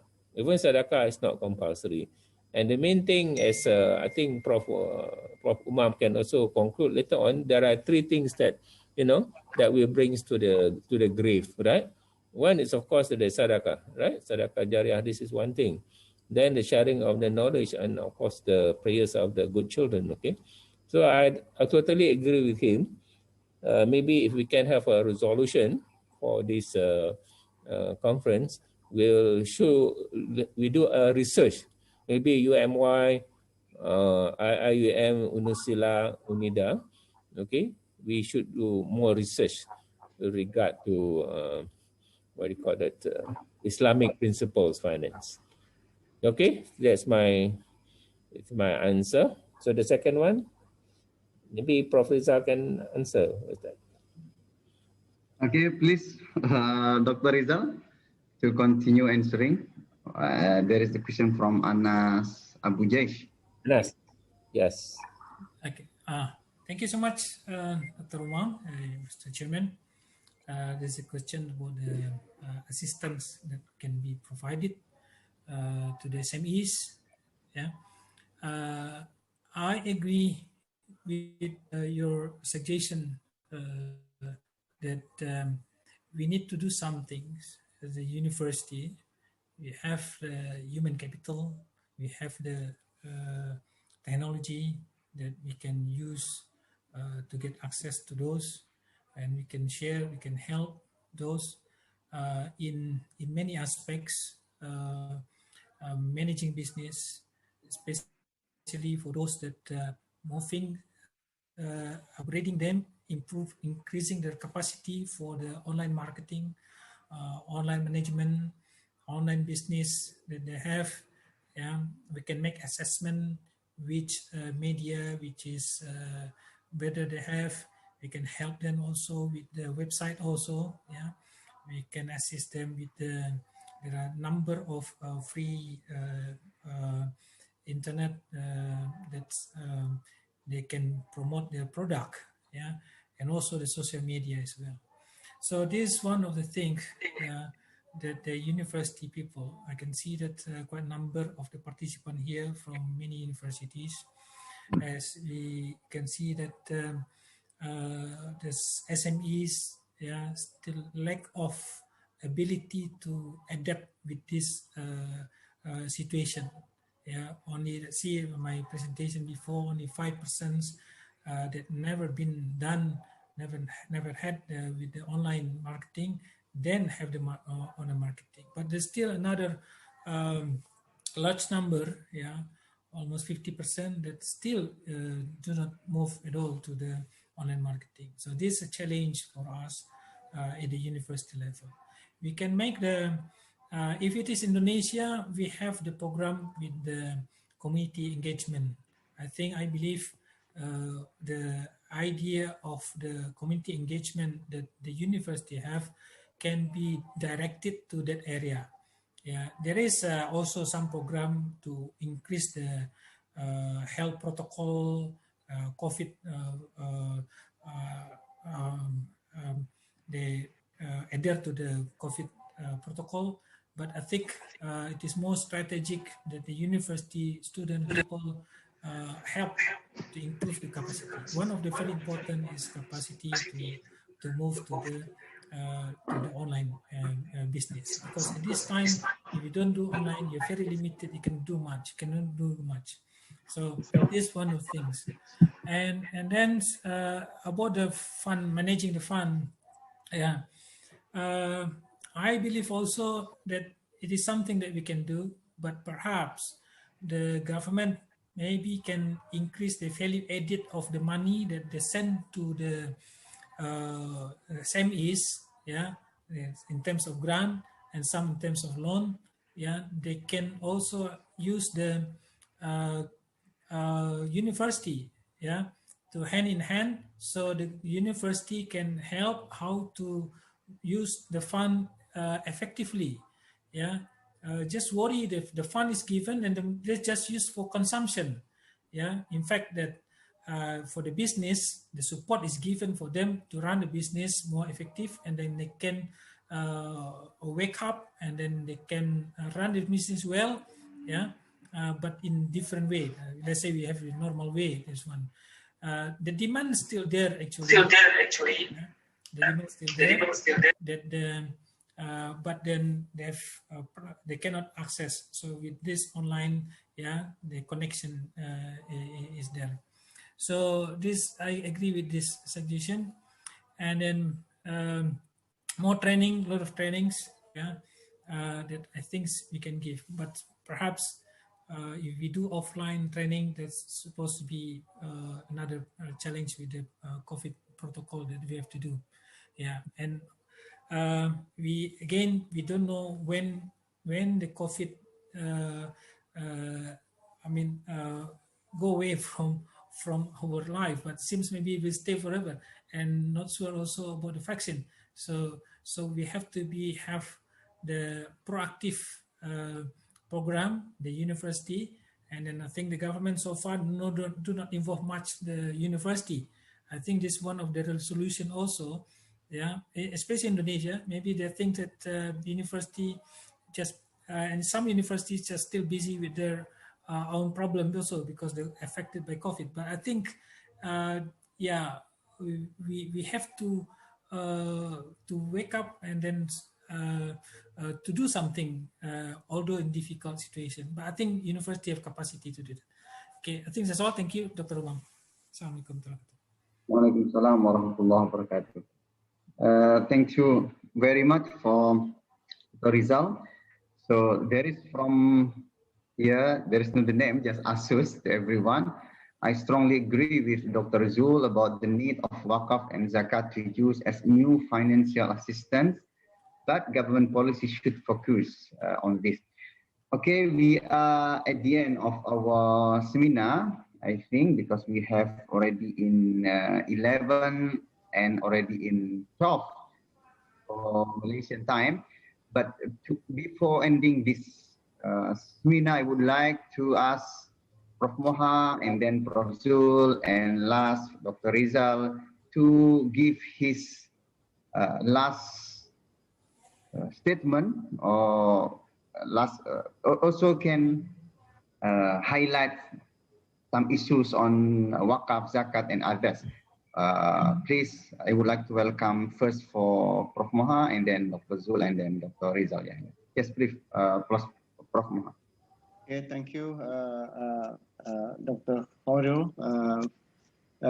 For me, I just would like to wrap up what I have shared earlier in the sessions.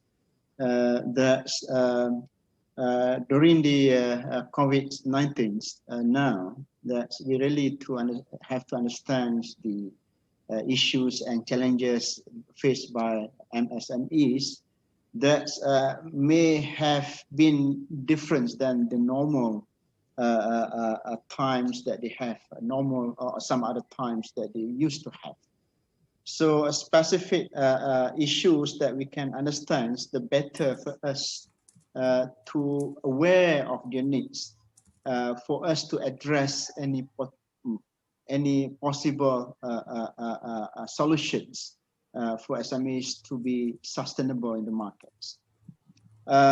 In view of this, to me, the most important solutions is still with regards to the finance. And when I say finance, it's about 3 layers of 3 cascading areas where we have to address, which is availability. We have to provide availability of the financial resources, accessibility of the financial resources, as well as the sufficiency for them to move and be sustainable in the markets. The second one is about the trainings itself, which also in a way enhance capacity buildings of the companies in many areas, all right? Trainings in digitalizations, trainings in human resource developments, okay? As well as trainings of knowledge in all areas of business operations, and more likely about e-commerce and cyber presence of the firms. The third one is assistance in terms of improving technology adoptions, which is on the front end needs of SMEs, the automations that's enable them to compete and remain competitive in the markets. The last but not least is about digitalizations. But in addition to this, of course, the moving trend growing trends now is also about crowdfunding. All right, and of course, wakaf and zakat also can come in. As I don't want to touch on that, as Dr. Zul has already detailed out some of it. But as far as crowdfunding, it's very interesting also for firms to survive, because crowdfunding allow them not to have this times waiting longer, can get access much cheaper, especially peer-to-peer crowdfunding, because crowdfunding is about the trust that you try to, and the proposal that you try to present to your potential investors. Your potential investors can be peers, can be business angels, all right, and can be venture capitalists. So as far as business angels concerned, those are individuals with the money, but perhaps they would like to see the money grow further. So as SMEs is a growing, fast-growing sector or industry relatively as opposed to large, then it suit well the business angels like this interest, or like this nature of business angel. I think that's all I would like to share for today. Thank you very much for having me, and please forgive me if there is any wrongdoing, shortcomings from myself. It is from myself, not from Allah Subhanahu wa Taala. So with that, thank you very much for all, be it our chairmen and co-speakers, as well as all the audience. With that, thank you very much. Assalamualaikum warahmatullahi wabarakatuh. Waalaikumsalam warahmatullahi wabarakatuh. Thank you very much, Prof. Ma. Please, Dr. Zul Jasri. Yeah, thank you very much for all the attendance. Okay, I see about 66 here. That's not matter.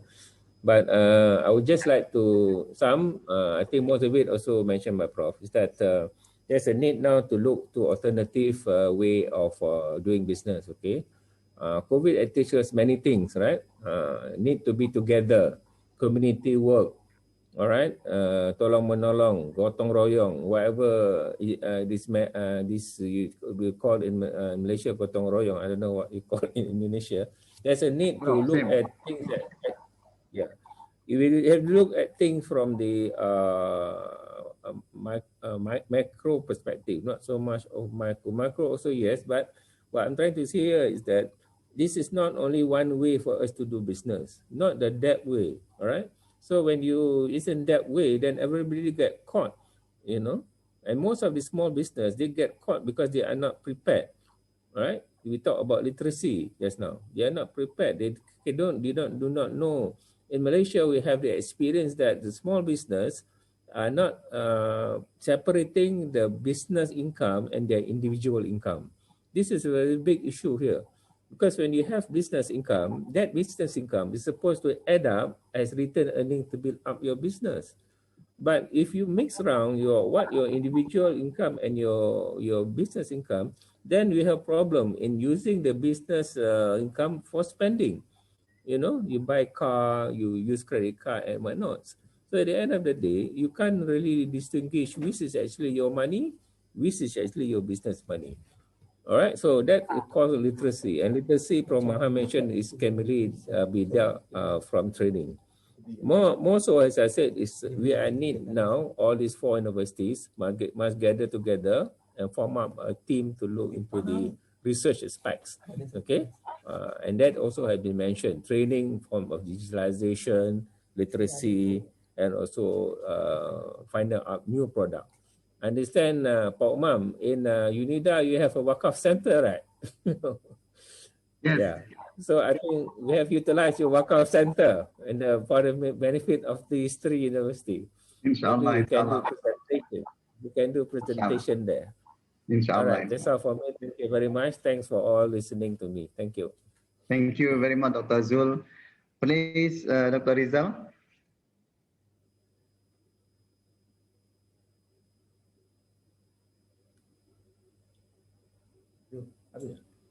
Okay, sorry, I was mute. 5 minutes. Yeah, all the things has been highlighted by Prof. Moha and summarized by Dr. Zul also. Only very little space for me that I can add.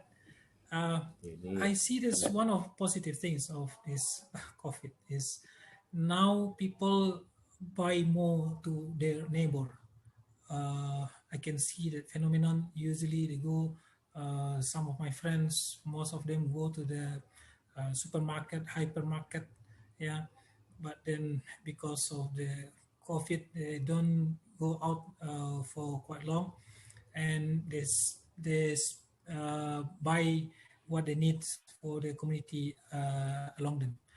This is good for helping the SMEs, because SMEs is nearby by us. If you don't buy, then nobody else will buy, because they will access nearby. Yeah, they have the ability with we do have the online now. Yeah, but then what we practice with the uh, uh, buying, shopping to our nearby a neighborhood that they provide the goods. That's one of the things to help. And the other things, yeah, for the support, I believe our Islamic institution, I agree that we have zakat, we have sedekah, that, yeah, we can establish in our around community, for example, like masjid should be able also to have the program to support their environment around it. Identify those who are acted badly, and then give the support. Zakat can help for that in that area, so we can prevent more poor people around us. Yeah, and others that also the small community like masjid can help support also. Yeah, for the identify business that can do what they can sell. I mean, that's promote the products, and then among the Jamaah Masjid can do that. I think we have thousands, hundreds, thousands of masjid. Then we can utilize this also as an institution. Yeah. So this, because this we don't go much around, but we still can go to the masjid, and we can manage also the masjid. So rather, yeah, we cannot have massive pengajian, but we can have the selected program to help people. And also there's in the macro level, there's also actually trade-off. When more support from the government, in fact the money comes from the loan overseas, that will increase the government loans also, government debt. In the long term, that may have problem also with their inability to pay, so high cost in the future. So what we do at the moment is to strengthen, as what the Prof. Moha said, I agree, capacity of the SMEs. So not, yeah, not depending much on the, I mean, that's from the grant provided as before, but now at the level of the increasing the strength of the SMEs, yeah, the capacity personnel, and I think that can be supported by the university. University can help. University can have the human resources to do that, and then I think that the contribution that the university can do. Thank you so much.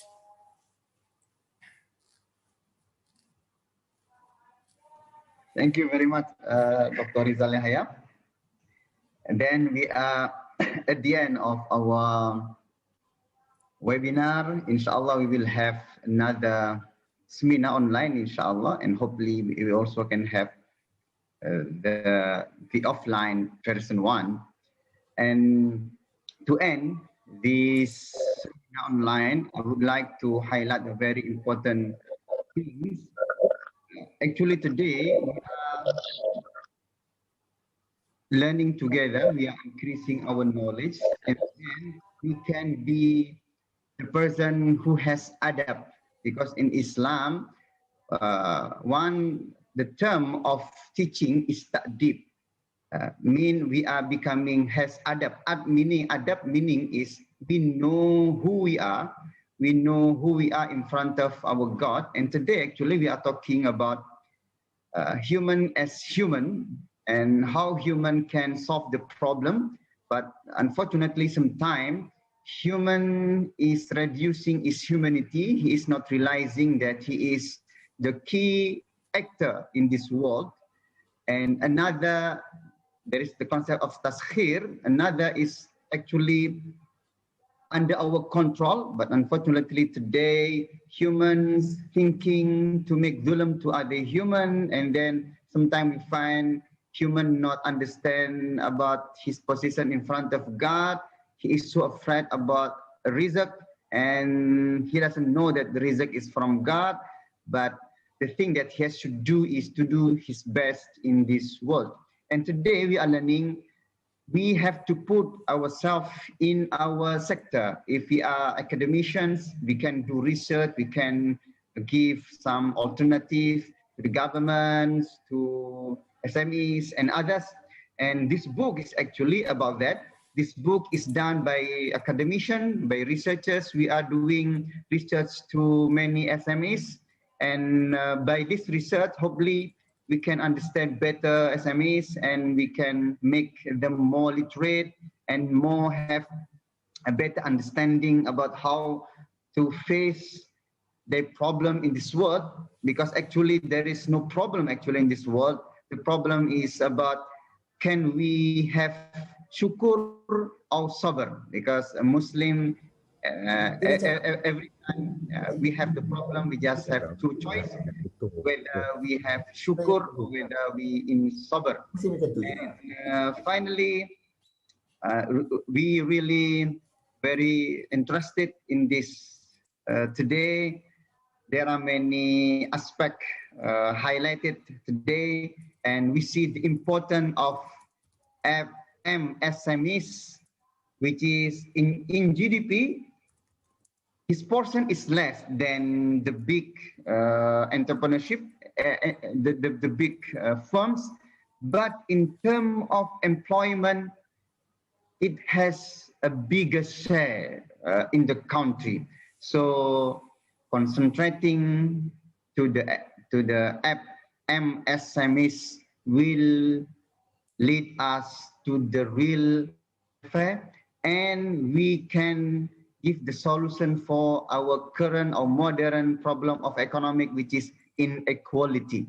Yes, we have today inequality. It is highlighted by Stiglitz, for example, by Piketty. Inshallah, by focusing on this MSMEs, by focusing on by Islamic finance, which is based on mudarabah and musyarakah, inshallah, we will have a better welfare and not again unequal GDP. Inshallah. Okay. Maybe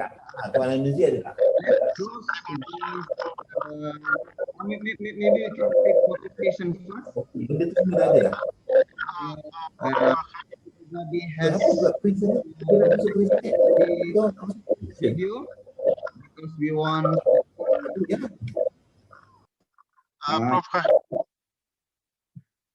We like to take a photo, group photo before we leave. Pukul 1 saya nak duduk.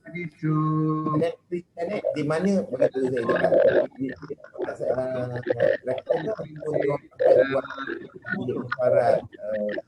I will start. Yes, everybody should on their video.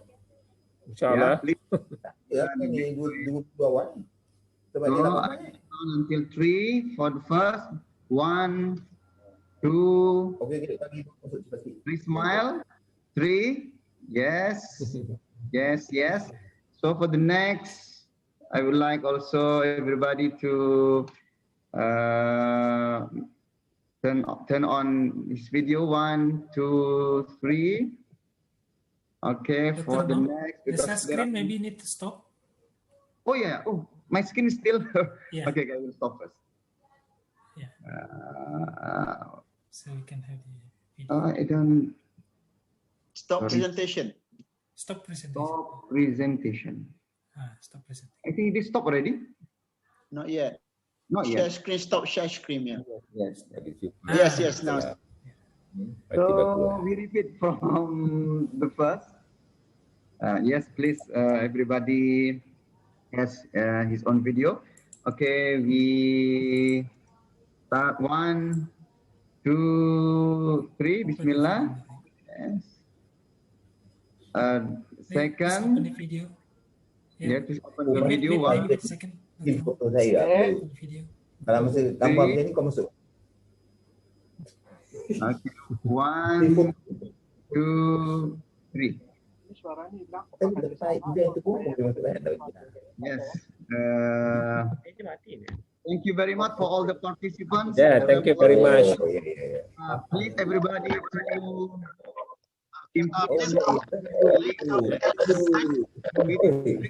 Inshallah, we will have another webinar part on another topic.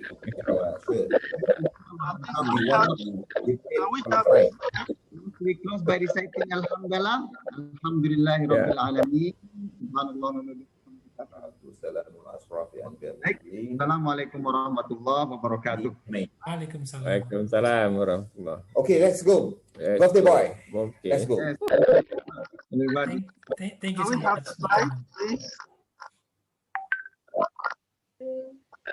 Thank you, Prof. Hasanuddin. Thank you, everybody, for attending the webinar. Thank you. Ya, assalamualaikum warahmatullahi wabarakatuh. Waalaikumsalam. Waalaikumsalam. Thank you. Waalaikumsalam warahmatullahi wabarakatuh.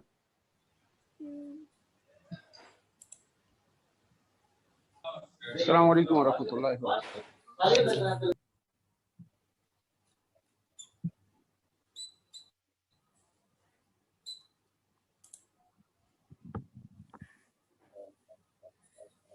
Thank you, Prof. Gagaring Pagalung. Terima kasih, Pak Prof.